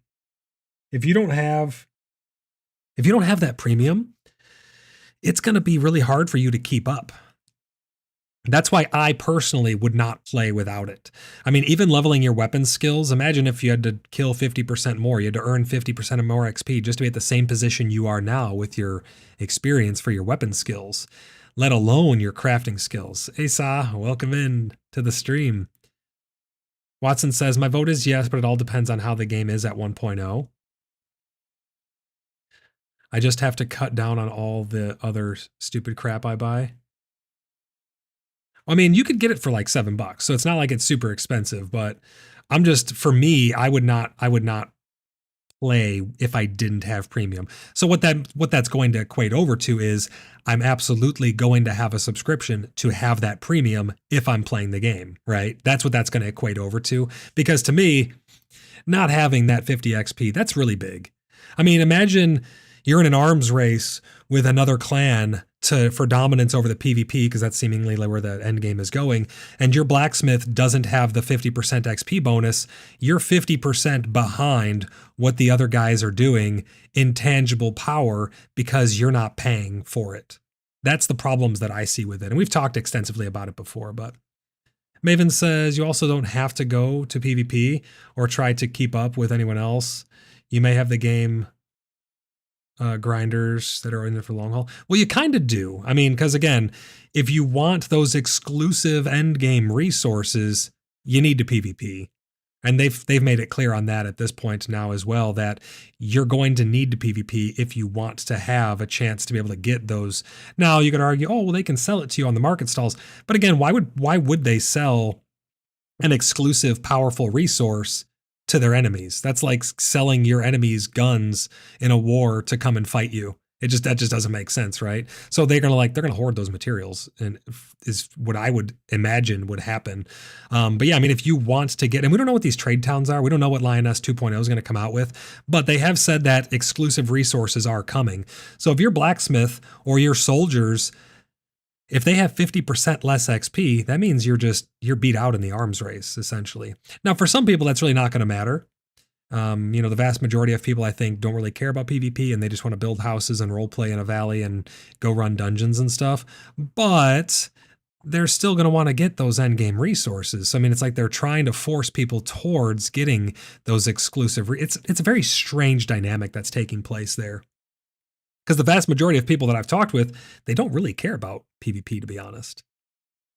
Havoc says, with premium, I will just be at the cutting edge of the progression curve. That's not necessarily good when you have no peers to play with. Well, I mean, aside from, however many people are going to be playing the game or not playing the game, I'm just talking from a progression standpoint. If it's the same game that it is right now with the same grind, would you be playing without premium? Which basically means the same game right now, except everything's 50% harder. That's essentially what the question's getting at. Maven says, I'm not necessarily playing PaX for PvP at this point. Yeah, I don't really play it for PvP at any point, to be honest, just because I don't know. I don't really care about the PvP in PaX that much. I don't really see it as that engaging or exciting. It's just like naked people stabbing each other with sticks because they don't want to lose their gear because it's full loot. Maven goes on to say, we as a clan never exclude anyone from activities based on premium status either. Well, I mean, if you think about it though, if you have a choice between two people, one has premium and the one doesn't have premium, and they're both trying to be your blacksmith or your weaponsmith, it makes it a lot harder, especially for smaller clans, to justify feeding materials into those blacksmiths or weaponsmiths when they're going to need 50% more material. I mean, imagine bringing 100 ingots to someone or having to bring 150 ingots to someone. It's a big difference. So I think that that's really going to play a big role on who's able to play the game and get the most enjoyment out of it. Also, I think that that's another problem linked to that premium as well. That's why I'd really like to see them just scrap the whole experience thing altogether and just make it a fair playing field for everybody involved and not have them have to think about that. In my opinion, I think that would be the better way of going about it. Just remove, I mean, who really cares about the grace stuff? Leave the grace in there, whatever. Take out the XP and make it something else. I don't know. Evic says, yes, I would still play without premium. I'm going to leave that poll up for a little while. You guys can go vote, and we'll see what the majority of people think about this. Because I'm curious. I really want to know what your guys' thoughts are about that premium. I think they can come up with something better in terms of, instead of that XP. But let's go on here. So we already have the changes in game now. We'll be able to test those. And this was the end of their original post. They ended here. As with all things can change, obviously, but we already have the XP bonus Everything after 1.0 without premium will be 50% harder, but they have implemented these grace bonuses now as of today, as of this morning. So here's the actual patch notes now.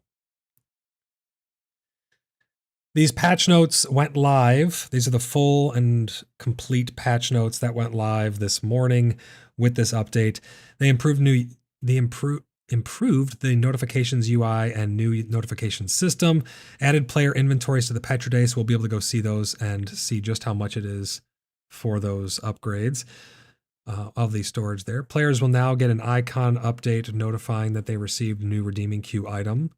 Interesting. So that's kind of a way. We still don't have a journal or a entry showing us.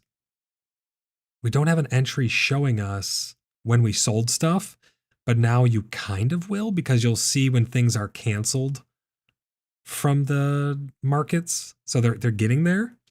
Fidril says definitely 100% would still play without the XP bonus. Make sure you go vote. Go vote if you haven't voted yet. It looks right now it's about a 50-50 split. Slight 2% leaning towards no, but it's pretty much a 50-50 split for people right now. Half refuse to play without the premium XP bonus and half. So make sure, Fidril, if you haven't voted yet, get that vote in there.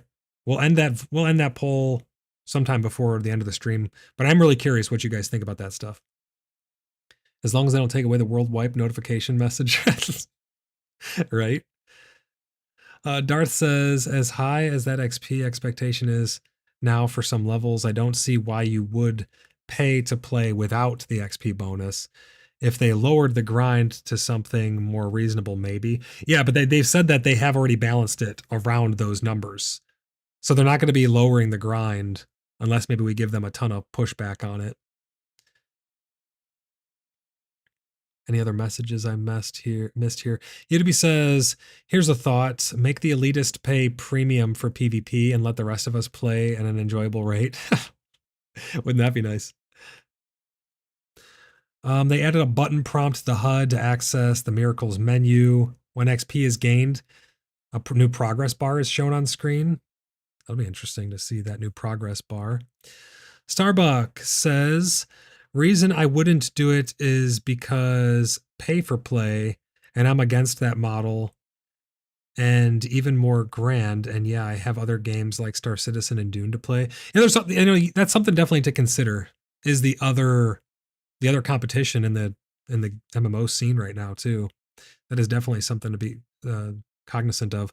And I'm going to be looking into Ashes of Creation. I'm going to be trying that out and see how you guys like that as well. We'll be doing that hopefully coming up pretty soon. And I have some other new games that we're going to be testing as well.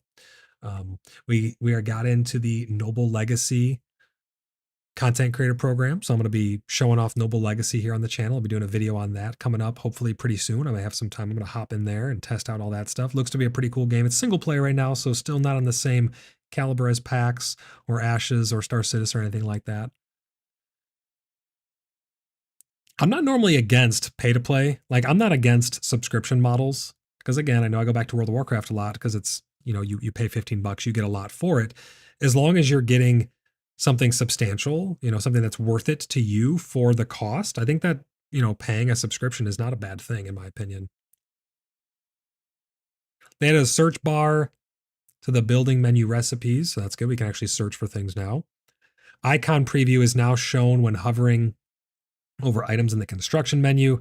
Fixed some issues where text was offset or cut off.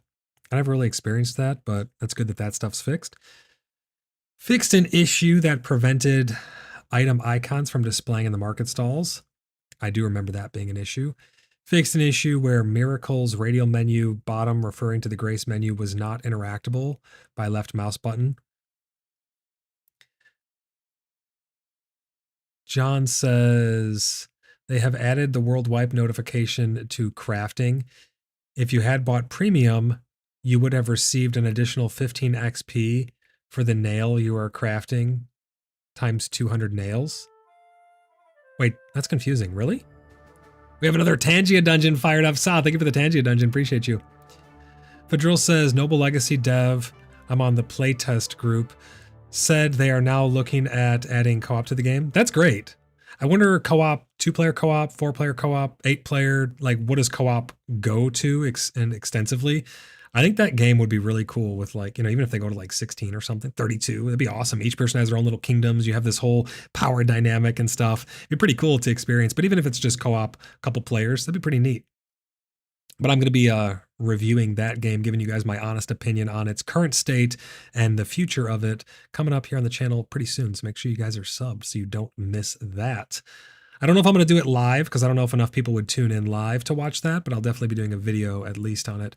Watson says pay to play is fine as long as the game is worth it. Exactly. That's my point. Yeah, as long as it's worth it.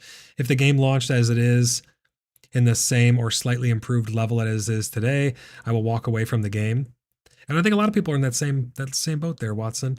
Walter says, do you think if they offered subscription-based playing with $6.99 for one plot minimum and didn't have premium at all, people would be happier? I would definitely, that's an interesting take. That's a very interesting take. It's hard to say. One of my biggest gripes about the plots is right now people can pick up and stop other subscriptions for other MMOs, and there's really no consequences to it. But the main issue I have with PaxCast subscriptions is if you stop paying that sub on any of those plots, if you let them lapse at all, your entire build and stuff gets destroyed. And you got to start over. You got to rebuild your whole whatever, and for some people, maybe that's not a big issue. But I know a lot of us as of late, and these numbers prove it right here. Let's refresh it. These numbers prove it right here. We're at our peak for the week, or for the past 24 hours. People like to pick up and put down the game, right? Because we had huge peaks going up to, what was like 1,200 or something like that when this patch came out. And now we're dipped down to below 500 again. We're averaging a couple hundred, on average. And I think that really speaks volumes to the fact that people like to pick up and put down PAX Day. When the content comes out, they hop in, they check it out, they put it back down because the patches are kind of few and far between right now.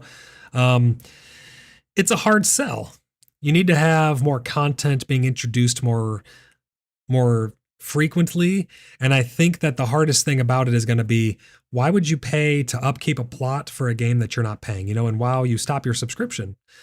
And all these other games that have subscriptions, you stop those subscriptions when you're not currently playing the game. You wouldn't really be able to do that, especially if you run a big city or something like that, a big clan. I think they're kind of preying on, you are what is in the world. We are the content. Those cities that we build are the content. So if all of a sudden Bloodhaven gets picked up because, well, we haven't gotten anything in 3, 4, 5, 6 months from the devs, we haven't gotten anything, so we stopped paying for our city, the whole city gets picked up, and now the city's gone. It's a very touchy thing, Dragon King, welcome in. Hey, Dragon King, I think you just got gifted a channel membership, man. Congrats. Welcome into the stream. Great to have you. Walter says, I think the original plan was they tried to make people happy by adding non-subscription option, and that could be the case.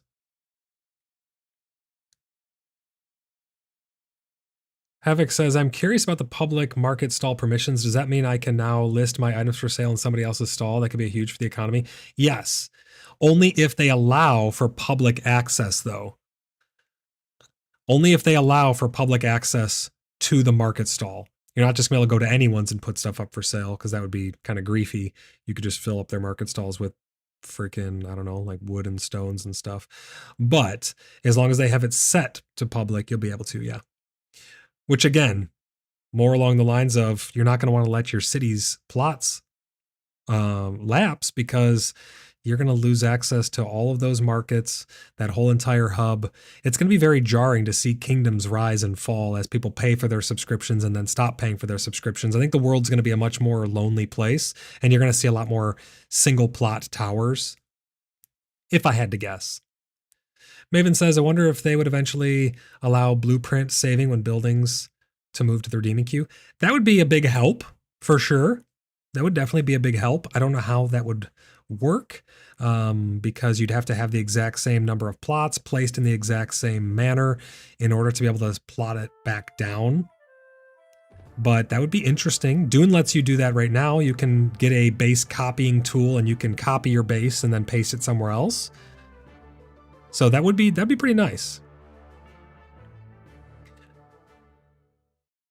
John says, my wife would be very happy playing for free and being in a clan and using my plots.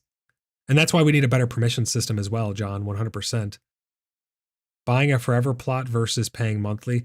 Yeah, I think that was, that's the hard pill to swallow for a lot of people.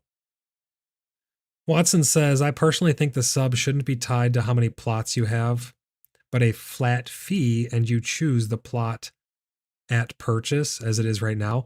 The reason that can't exist, though, is because they say that there is overhead on those plots simply existing.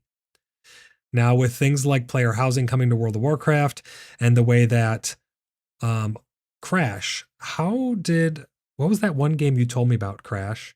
There was a game, I can't remember the name of it, Arcade? He said that you had real life buildings in the open world that didn't require subs, or that required like a one-time sub and then you could, expand your land with gameplay and stuff. But Mainframe's reasoning behind having to charge you real money for it, Arcade, yes, that's what it is. Thanks, Crash. Is that it takes up real horsepower and stuff. And it makes sense, right? So if they would let you just pay one sub and then you could have however many plots as one-time fee, I don't know how that would work. You're still paying your sub fee to upkeep for all the plots, but then I could see that getting out of hand because then people would have tons and tons of plots again. So it really is a fine line. They're in a very precarious position right now where they're skirting the fine line between restricting plots too much or restricting plots too little. Because let's be honest, we don't want someone who plays the game for one day to have a plot, place down something, build a castle, and then never play again. And now they're taking up real estate. That's a real problem, right? John says, I think that if you complete a major guild quest, the guild is awarded a certain amount of city plots. That'd be really cool, actually. And maybe they will do something like that. Because we're in the official lore now, so who's to say that when the game goes full release, they're not going to say, hey, Blood Brothers, you get 25 plots for your city to build Bloodhaven to make it a realization in the game, something like that. That'd be a really nice tip of the hat to the community builders that have done so much work for the game over these years. I think that would be a nice tip of the hat. I'd like to see something like that. But then others will see it as playing favorites. So everything is such a fine line. It's a razor thin edge, right?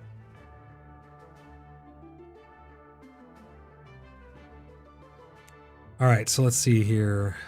What other things did they change with the UI? Fixed an issue where plot outlines were not displayed correctly after having multiple plots joined together. This is interesting. Are they talking about the plot holes where there's those squares between them? Or are they talking about just the outline visuals? I'm not sure. Templar, how's it going? Welcome to the stream, buddy. Great to see you. Templar says, free plots for a city. I need my new pants now. Right? That would be pretty nice. If you have an established clan over a certain size, you can get a scale amount of plots in order to bring your city into the world. That'd be really nice. I'd be all for that. Templar, thank you for being a channel member. Senior Sleuth for 13 months. Over a year. Thank you for using your 13-month super chat. He says, brisket a day keeps the doctor away. I really want brisket now, man. Is today a brisket day? Or is today a fruit bowl smoothie day? I don't know. I think every day should be a brisket day, in my opinion. But thank you, Templar, for your continued support. I appreciate it, man. Thank you so much. Brisket a day keeps the doctor away. 13 months. How long have we been at this now? This has been a long journey. Long, long journey. Wow. Time flies, man.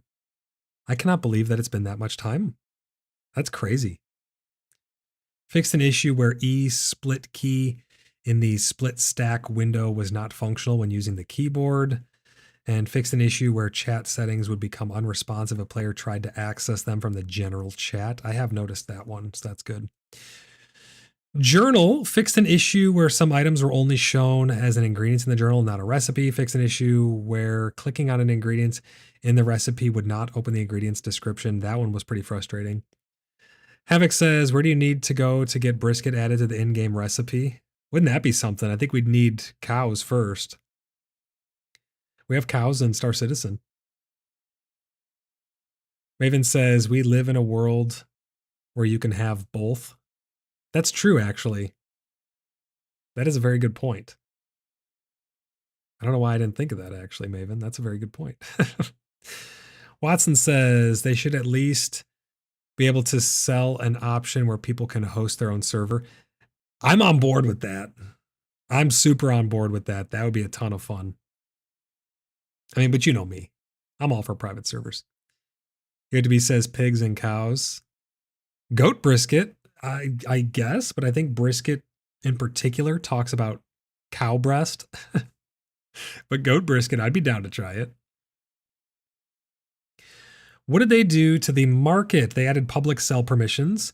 When sell orders are canceled from a market stall, owner, or other than that owner, let me restart there. When sell orders are canceled from market stalls other than the owner, so if someone else cancels it, the items from the canceled sell order are added to the owner's redeeming queue. So basically, if you come to my public market stall, you put something up for sale, I can't cancel your market stall sale and get the item myself. It goes in your redeeming queue. Someone said that they get the gold back too, but it doesn't say that here. Removed search limits for market stall orders. Fixed an issue where no rarity and tier were shown in the list in the market stalls. So it doesn't say anything about getting the gold back. I don't know if you actually get the gold back. We will have to test that. John says we'd be happy, or we should be able to use pigs as mounts. They're already in game. Wouldn't that be something? You could tame a wild boar and then ride it off into the sunset with the new beautiful sun rays. Blimpy says cats are getting hungry. Better go feed them. Sounds good, Blimpy. Thanks for tuning in, though, brother. I really appreciate you. Combat fixed an issue where Iron Root Grasp ability worked differently against players and NPCs. Now they have consistency across both. Improved the attack casting experience for staffs, animation, and VFX. So it should hopefully be maybe a little more fluid there. There's a lot in these patch notes in terms of fixes and stuff and little changes. Tier 3 boar run like hell, LOL. Watson says Ange would have a legion of foxes that will crash the server at login. Yeah, Ange's fox army taking down whole servers. Modified the placement of clay so users can encounter it more frequently. So I don't know, were people having trouble finding clay? We haven't really had to go find much clay because we've just had so much in our redeeming queue, but apparently some people were having an issue with that, so now they've made it more frequent. Fixed geographical issue with foggy weather in dark interior locations. Fixed multiple slight misalignments of water at the northeastern part of Inisgalia. So these world fixes are interesting. This leads me to believe that they're not going to change the world again, that the world is how the world is going to be, because now I was wondering if they were able to fix things like this without overhauling the entire map. And it looks like they are, because they fixed some misaligned water. They fixed furnishings so they can no longer be placed in the air. They repositioned rubble assets, filling in cavities near some stairs. So this leads me to believe that they are able to fix map misalignments. There are, remember those bridges where some of the entrances to the bridges were like super high up in the sky? This leads me to believe that they can actually fix those without having to overhaul the whole world, which I thought at one point they said wasn't possible. Let me grab a quick drink of water and we'll continue reading through these world changes.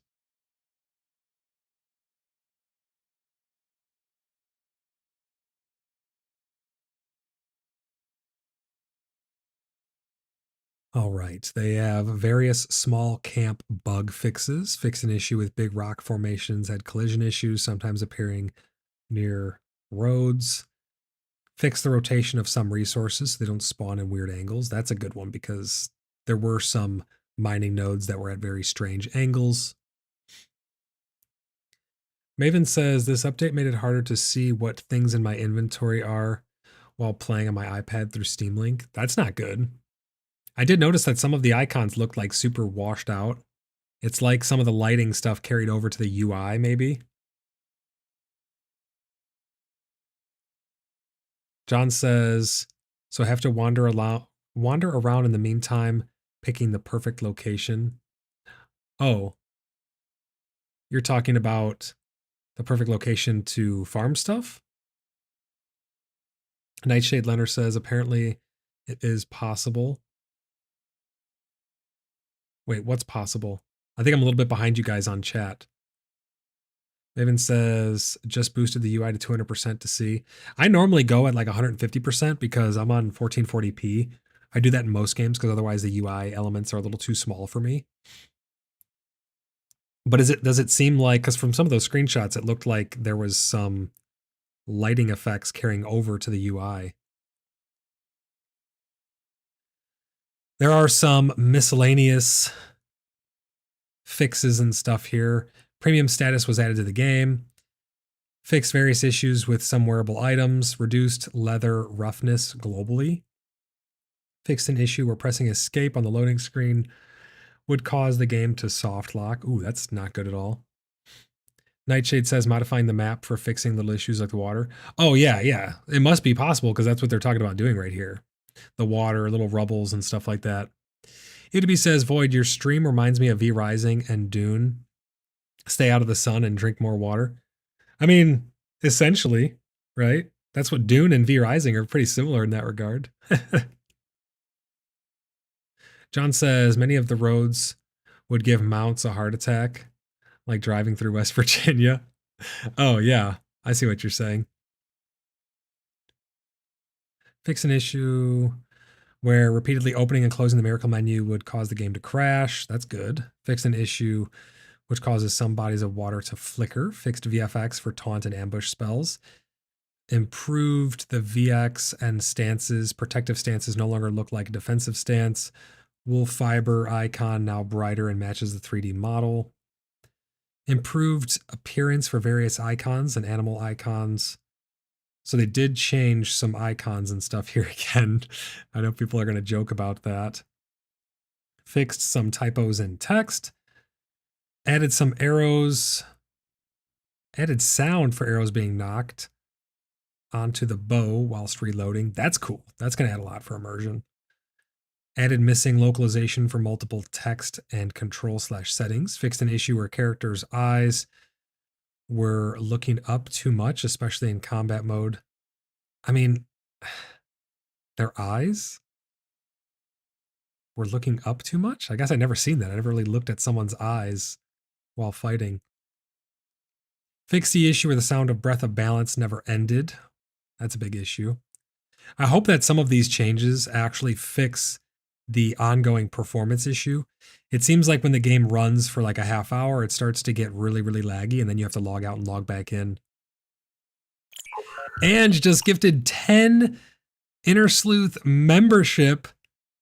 James, MP Fowler, OG Gamer, Michael, Ryan Powell, Nightshade, Kai Lupus, Cat Died, German 3D Printing Nerd, CAD, Karma.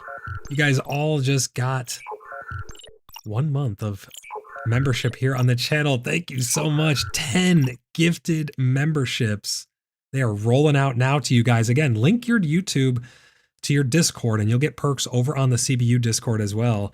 There you go. There's some of the perks. Dragon King's testing them out now. You get little brisket and Inner Sleuth emoji icons there. I need to add some more of those. What other icons could I add, guys? I could add a hashtag soon TM. That would be a good one. If anyone knows how to get those made or has them on hand where I can add them to the channel, let me know. I want to add a hashtag soon TM. That'd be really cool. I want to get the Blood Brothers symbol on there. Also, I know I said it at the beginning, but I've been working with one of my friends who's local. He has a 3D printing operation, and he's been printing some prototypes of some Blood Brothers challenge tokens. So they're pretty sweet. I'll show you guys some preview images of them here soon over on the Discord. But for everybody who comes out to the Renaissance Fair, you guys will be getting little goodie packages with some of these little 3D printed things that have the Order of the Blood Brothers symbol on them and things like that. And maybe, just maybe, we'll be able to sell some merch for things like that coming up hopefully soon. Hashtag soon TM. German 3D Printing Nerd hitting us with a quad brisket. Ange, thank you so much. That's amazing. Holy crap. Thank you guys for all the super chats and all the gifted channel memberships and everything. You guys are the best. Thank you for all your continued support.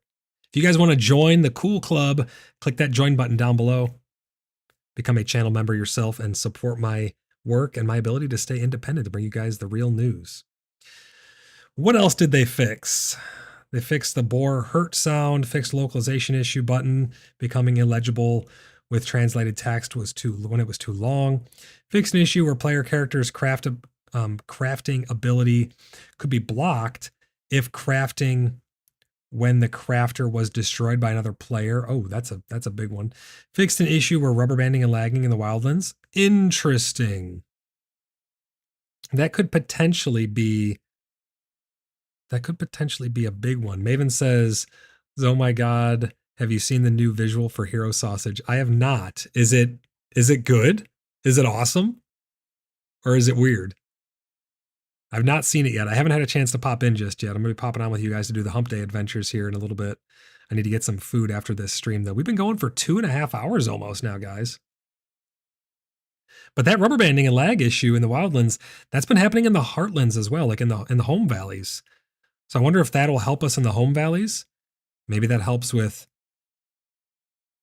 You'll get censored.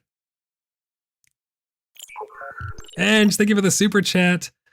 And says, you know what is cool? Hitting like. Hit that like button. If you want to be cool like Ange. Thank you so much. Appreciate that, Ange. Thank you for the super chat. Havoc says, is Hero Sausage made from leftover dungeon party wipes? Oh no. Oh no. John says, so glad they did right on the eggplant harvest. I need to see these icons. EOTV says, need that t-shirt. Hashtag soon TM. And Hootie Blood Brothers runic. Oh, and a hoodie that's with the Blood Brothers runic. That'd be cool. I'm going to look into that.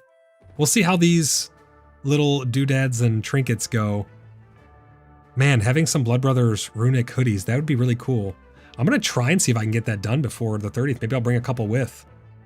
That would be sweet. I'd probably have to leave them in the truck. Just because I don't think I'd be able to bring hoodies in since they sell their own stuff there and I'm not a vendor. It censored you? Oh no.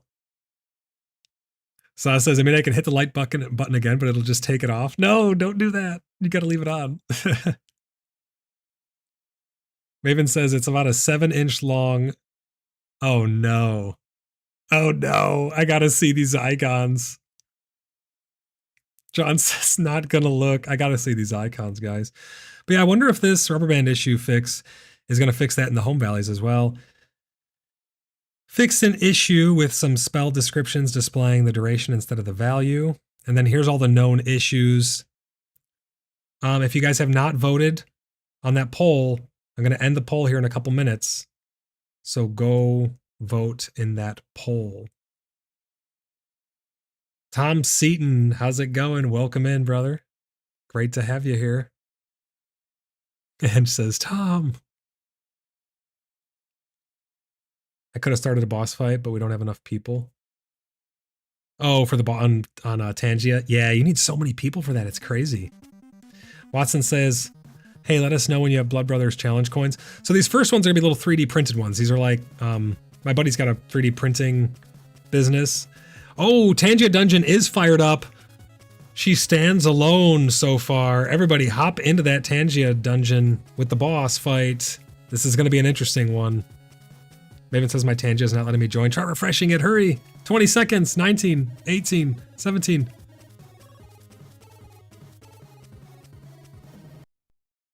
Oh man, this is going to be a bloodbath. Havoc says, hey babe, look at my Hero Sausage.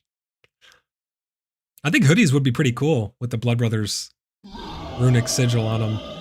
I gotta see this battle. You guys are fighting. How many of you were there? It looks like 4 or 5 of you were there. Oh man. Oh, so holy crap. You guys are getting annihilated. They fought valiantly. Oh my gosh. You got him into the orange or the yellow at least. Oh man. That did not end well. Holy crap. Let's have a moment of silence in the sanctuary of the fallen for those who have fought valiantly. Nightshade! Thank you for the dungeon. Well, he ate my sausage, all right, Saw says. We tried. You tried valiantly. Fresh hero sausage after that Tangia. Oh my god, you guys are ridiculous. Okay, known issues. Opening and closing the radial menus fast freezes the game and disconnects the character. Wait, what? I thought they just said that they fixed that up here. Did they not say that they just fixed that?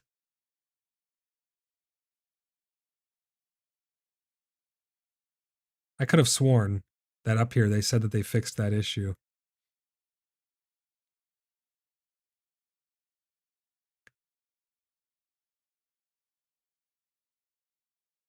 Right here.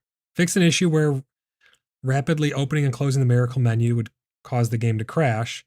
Opening and closing the radial menu causes the game. So now the issue kind of moved over to the radial menu.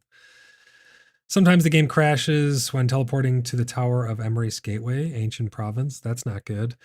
In a dungeon, if you quickly log out and immediately log back in, your inventory hotbar will disappear. That's been ongoing, so now they're just letting us know that they know about it.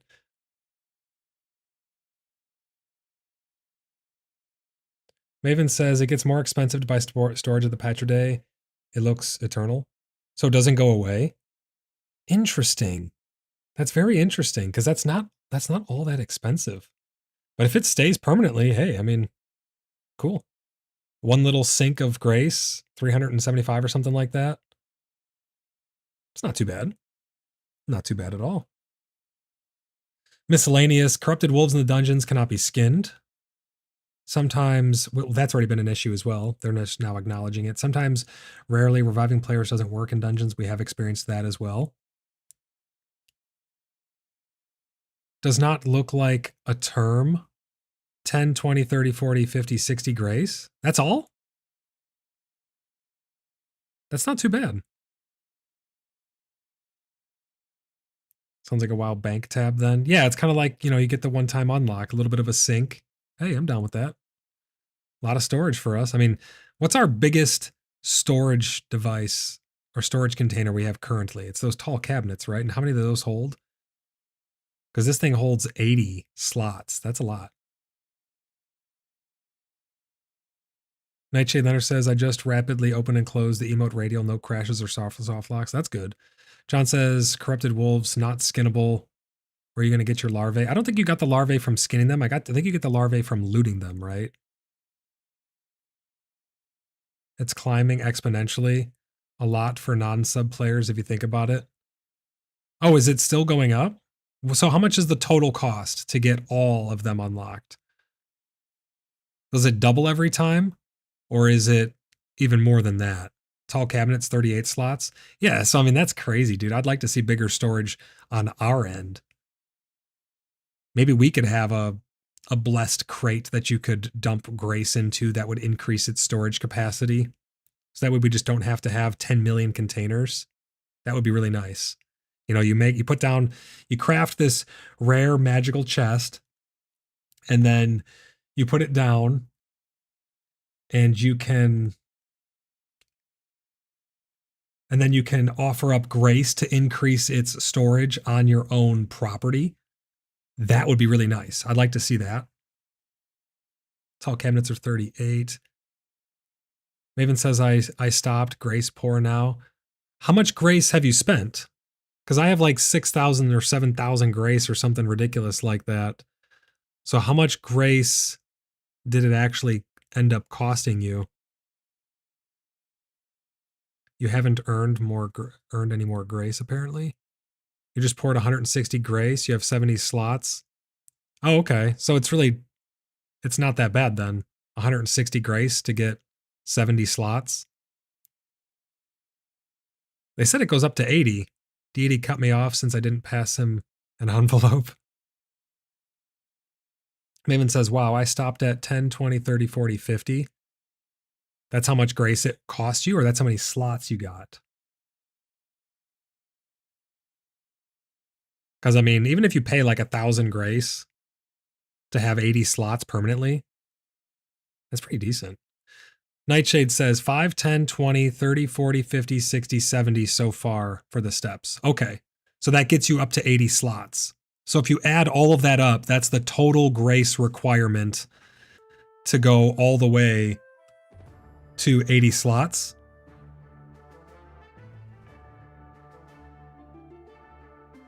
Right?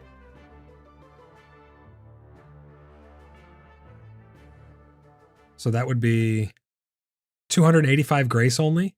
That's not that bad at all. That's like nothing really. 285 grace to get all 80 slots. Shutters can sometimes be placed in the air, so that is a known issue currently. And then we have a bunch of UI fixes here. No party clan invites, notification appearing for newly created characters after the game update. PvE floating numbers, experiences gained do not show the premium bonus, however, they are correct.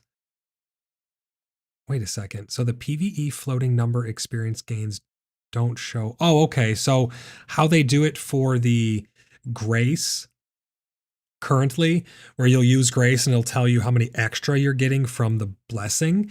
I think they're going to do that with premium. So it'll say like 100 plus 10 from, or 100 plus 50 from premium.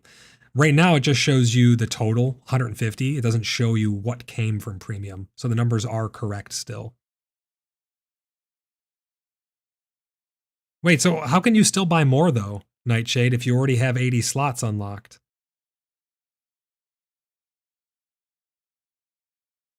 How can you buy more if you already have 80? They said 80 is going to be the max. How many slots do you currently have, Nightshade, for that total of 285 grace? How many slots do you have? Did each one of those give you 10 slots? Because that doesn't make any sense. If those each gave you 10 slots, that would mean that you'd have over 80 slots. John says, so having slots in another zone, trying to think if I don't have a plot there, how it helps. I mean, you can fast travel. Maybe if you go to dungeons in that area frequently, you'd be able to have the items you need right there. That's one big thing I could imagine. And if there's a lot of home valleys close together and you're a free player, you could have 80 at each of the home valleys and just travel between them. Traveling merchant. I don't know. There's probably different things they could be useful for. Each give 10. Each does, in fact, give 10. But how is that, though? Because it says you start off with 20, and then you gave grace 1, 2, 3, 4, 5, 6, 7, 8 times. So that's 80 on top of the 20. That's 100 slots. How's that possible? That doesn't make any sense. Doesn't make any sense. Oh, 5, 10, 20, 30, 40, 50. Actually, I capped at 10 rows of 8 now. So it didn't go to 60 and 70. So that would mean if we did minus 60, minus 70, that's only 155 grace. That's super cheap. That's really cheap. There's a bunch of other UI fixes in here. I'm trying to skim over them and see if there's anything big. Character creator, darker skin tones are uniquely accompanied by facial speckles. Notifications for new recipes fail to appear when the unlocker item is picked up in the container. So these are all known issues. Out of stamina often doesn't appear on screen. Out of arrow prompt appears when the player cancels the bow draw. Okay, so even if you cancel a bow draw, it's going to say out of arrows. It's a known bug. Spells, overgrowth spell does not apply direct heal. That's a big one, so keep that in mind. Overgrowth spell from the Sylvan Staff does not apply a direct heal. Netfall tooltip, description, and in-game effect duration are inconsistent, so keep that in mind. Spell cost scale up higher with items from spells, but the effect does not. These are known issues, which means that that will be changed at some point. John says, now I can store my intestines in the Petra May. I mean, yeah. Well, the Petra Day. Yeah, you can store them up there now. Less flies in your shop. That's a lot of storage. That's a ton of storage. What else here? Blood-fed Grove spell has visible stretched VFX in the initial casting phase. So it's just a little bit of a visual bug there, but should work fine. Ambush ability effect wears off if the player prepares any non-instant cast spell. So presumably that's going to change. Sanctified and Quiet Stand have incorrect cooldown timer. Alacrity spell provides negligible spirit cost reduction across tiers. Revoke spell can be self-cast despite being intended only for enemies. That's interesting. John says the secret direwolf site that drops an enchanted collar.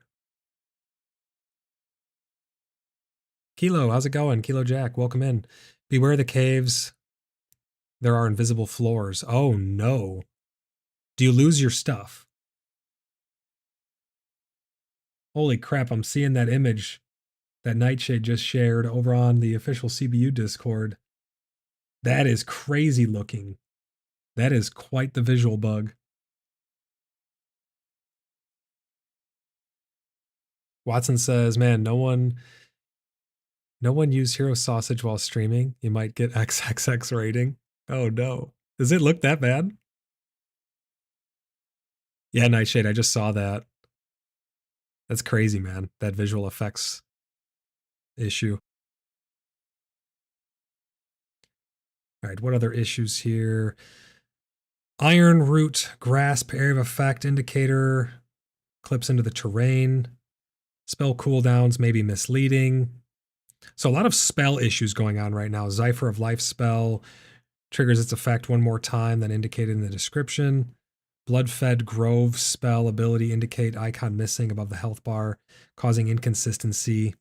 So a lot of different spell issues going on currently and some visual FX issues. The main star of the show is the lighting and cloud overhaul. That's basically what most people are going to see in this patch. The market stalls being able to be used by public. That's another good thing as well. But primarily, it's going to be about these lighting effects, guys. Some really, really cool atmospheric lighting effect changes. Nothing else in there besides that, really. We have some small changes. Looks like they're getting set up to do some more economy changes maybe, and those PvP changes coming. Tim says, WTF, so lame. Yeah, a lot of people are going to see this as just a filler patch. Hopefully, #SoonTM, we get some more substantial gameplay. But I'm going to hop in here and I'm going to check out these lighting changes for our Hump Day adventures. But that's it for the patch notes. Let me know what you guys think. Let's end this poll. Let's check the results here. So out of 36 votes, would you play PAX Day without the premium plus 50% XP bonus? Meaning how it is right now. Would you play with it being 50% harder? 44% said yes. 55% said no.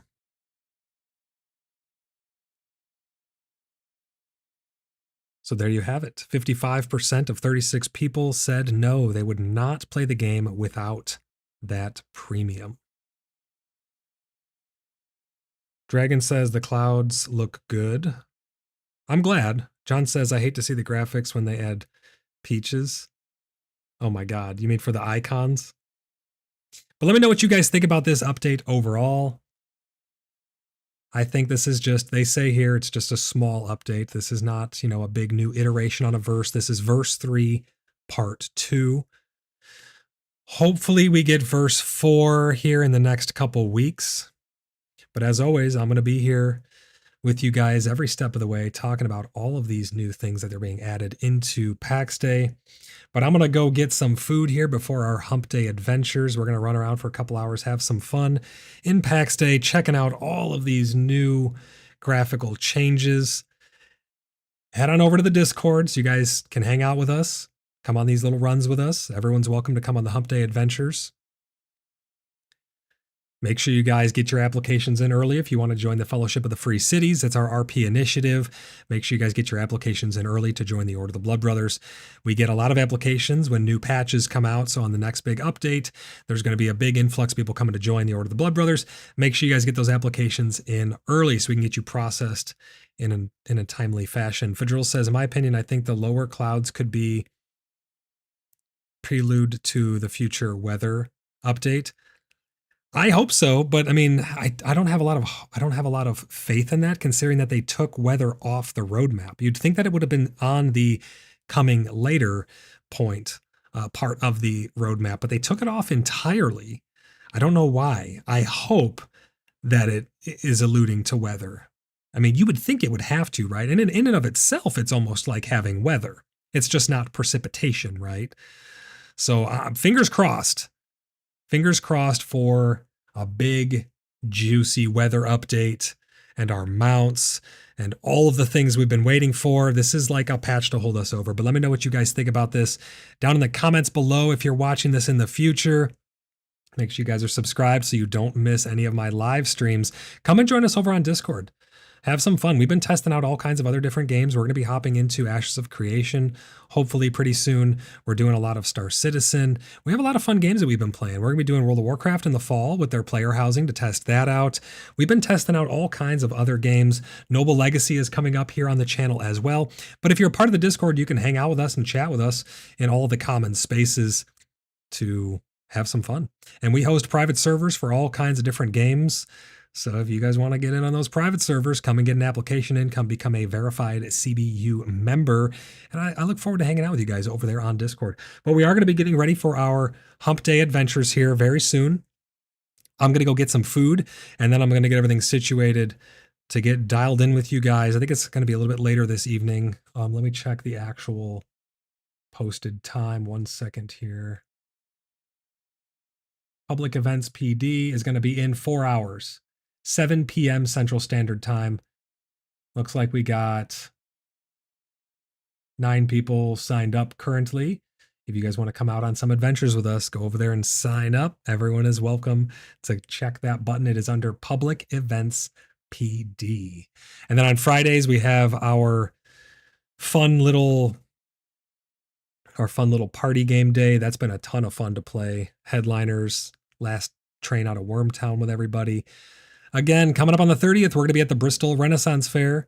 Going to have some merch, some little giveaway stuff for you guys, some prototype merch and things like that. Have a little meet and greet, hang out, go to all the fun venues that they're going to have, check out all the little shops and stuff. I love Renaissance Fairs. It literally is like stepping through time. I hope to see some of you there. Let me know, DM me if you guys are planning on coming so I can know how many people to expect. I understand that it was a little short notice. Maybe next year we'll have more people. Maybe we'll do some more. I like to think of this like Bar Citizen. It's like the community get together for PAX Day. So if you guys would like to meet me, Voidlock, and some of the other Blood Brothers or other community members, come on out to the Bristol Renaissance Fair in Wisconsin on the 30th. It's going to be a lot of fun. Fadril says things taken off can still be implemented. That's true. I mean, yeah, they could add stuff back in. Watson says, and don't forget to like the stream/video. Appreciate it, Watson. Thank you guys for all your continued support. Huge shout out to all of my channel members. You guys are the best. I got to update my credits because a lot of people have moved up on their membership.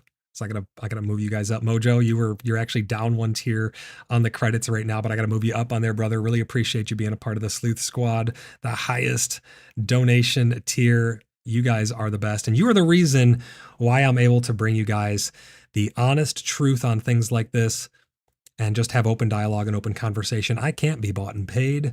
I am beholden to no one. My thoughts are my own, and I like having this open platform where we can chat with each other and have some good faith conversations, whether good, bad, or indifferent. But thank you guys for tuning in to this episode of PaxCast. There's quite a lot here in terms of like the images and the fixes and the changes and stuff, but the main takeaway is those clouds. I cannot wait to see the new lighting in the clouds. Havoc says Wisconsin is a bit far from Texas, maybe next year. Yeah, sounds good, man. I know that it's going to be a trek for some people, and maybe we'll have it in different locations in the upcoming years. Maybe we'll do it kind of like Bar Citizen is all around. It's in different places. It's just a community run gathering. And then maybe we can, drive out to meet each other at different little venues and events and Renaissance fairs and stuff around the country. Let me know what you guys think about that. I do have a section on the Discord dedicated to it. It's called Membership Feedback. If you guys have any ideas for any merch or anything else like that, any other meetups that you'd like to see, come on over there and give me your input. I'd love to have it. But thank you guys so much. Badger Zeus, you didn't miss it. You can always go back and watch it, but you're catching the tail end here. We just got done talking about all of the goodies that were included in this patch. Maven says, absolutely. Thank you, Void. Thank you, Maven. Thank you for being here. I know that we're not always going to agree on everything, and that's perfectly okay. Everyone is entitled to their own opinion, but I definitely appreciate when we can have open dialogue in a friendly environment. That's what it's all about, having that conversation, that dialogue back and forth, even if we don't agree. Saw says, see you, mustache man. She smacks us with a triple brisket. Saw, it's great to see you. Havoc says, damn it, Badger, you're late. Saw, thank you for splashing me. I'm about to actually go get some food. I'm starting to get the McShake'ems here. I got to get some calories going, and I'm going to get some water as well. Thank you so much for that, Tangia. Thank you guys for all the Tangia dungeons and everything too. Really does help out. That stuff doesn't just fund my channel here. It funds all the private servers, the infrastructure, the website, my time and energy and effort to host and do everything for the entire community. It does all of that. So all the Tangias, all the channel memberships, it goes towards funding and fueling the entire community, not just the YouTube channel, because I'm a community builder first and foremost. Fadril says, I'd own for the fairest too, for the other fairest too. Oh, I'd be down for the other fairs too. Oh, I see. Yeah. Fadril, let me know if you can make it out to this one. I know you might not be able to because you just recently had a trip, so maybe in the future, but I really want to meet all you guys. I want to have some fun and just have some meetups, some bar citizens. What can we call them? I like the term bar citizen. We got to think of something that has the community tied into it and has the game tied into it and has our clan tied into it or something like that. It'd be fun. But it'd be really great to see you guys. Anybody who can make it out there, I'm going to keep reminding you guys as we get closer and closer. If you buy your tickets beforehand at like Menards and stuff, you actually get a discount. So make sure if you are going to go, you pre-buy your ticket, you get a little bit of a discount. Loop says, thank you, Void. Have a great weekend and take care. Yeah, I'm going to see you guys a little bit here over on PAX Day, over on the Discord after I get some food. The Cheeky Crawl. That's kind of a cool name. I kind of like that. Maybe I'll iterate on that somehow, some way, but that's a good start. That's great. The Fair Buggers. I like these. These are pretty good. Throw any ideas you guys have over in the membership feedback room over on the CBU Discord. I want to hear all the ideas you guys have for that. And any other ideas for things to show on the channel, any other merch that you guys want to see. I still am designing some rings as well that maybe Maven would want to make, because Maven makes jewelry, for those of you who don't know. And I'm probably going to get some hoodies and some other stuff like that. It'd be pretty cool. But we're starting off with, I'll put the prototype pictures in the chat, the membership feedback room, so you guys can see a little sneak peek of those coins as well. But I'm going to go get some food. I'm going to hop over on Discord and hang out with you guys. It's been real. Thank you guys for tuning in. I really appreciate all the good faith conversation. You guys are the best. Thank you for all the continued support. But until I see you guys in the next one, bye for now.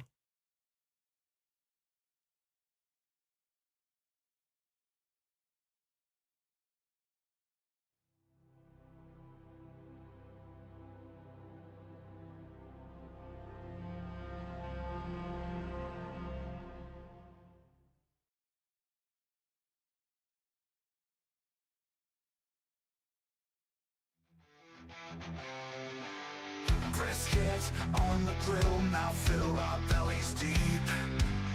Juicy, smoky, savory, warriors never sleep. Glistening, crushed, shining bright, there's a flavor near. Slice through all the tough times, tenderness so dear. Oh, brisket, walk right, taste that makes us strong. Low and slow we cook it, hear us sing our song.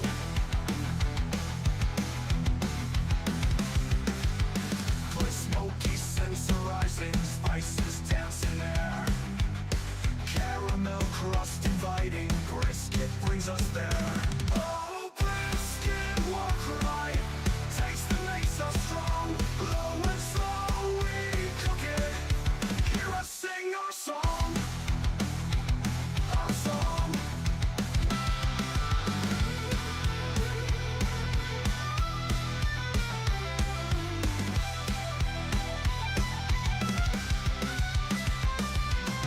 Smoky scents arising, spices dance in air.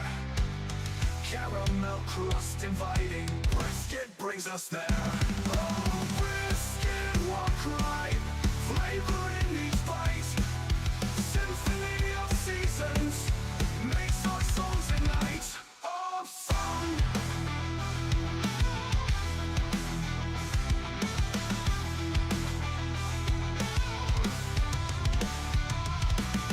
Fabric so perfect, mouth watering just right. Chew that's so tender, brisket fuels our fight.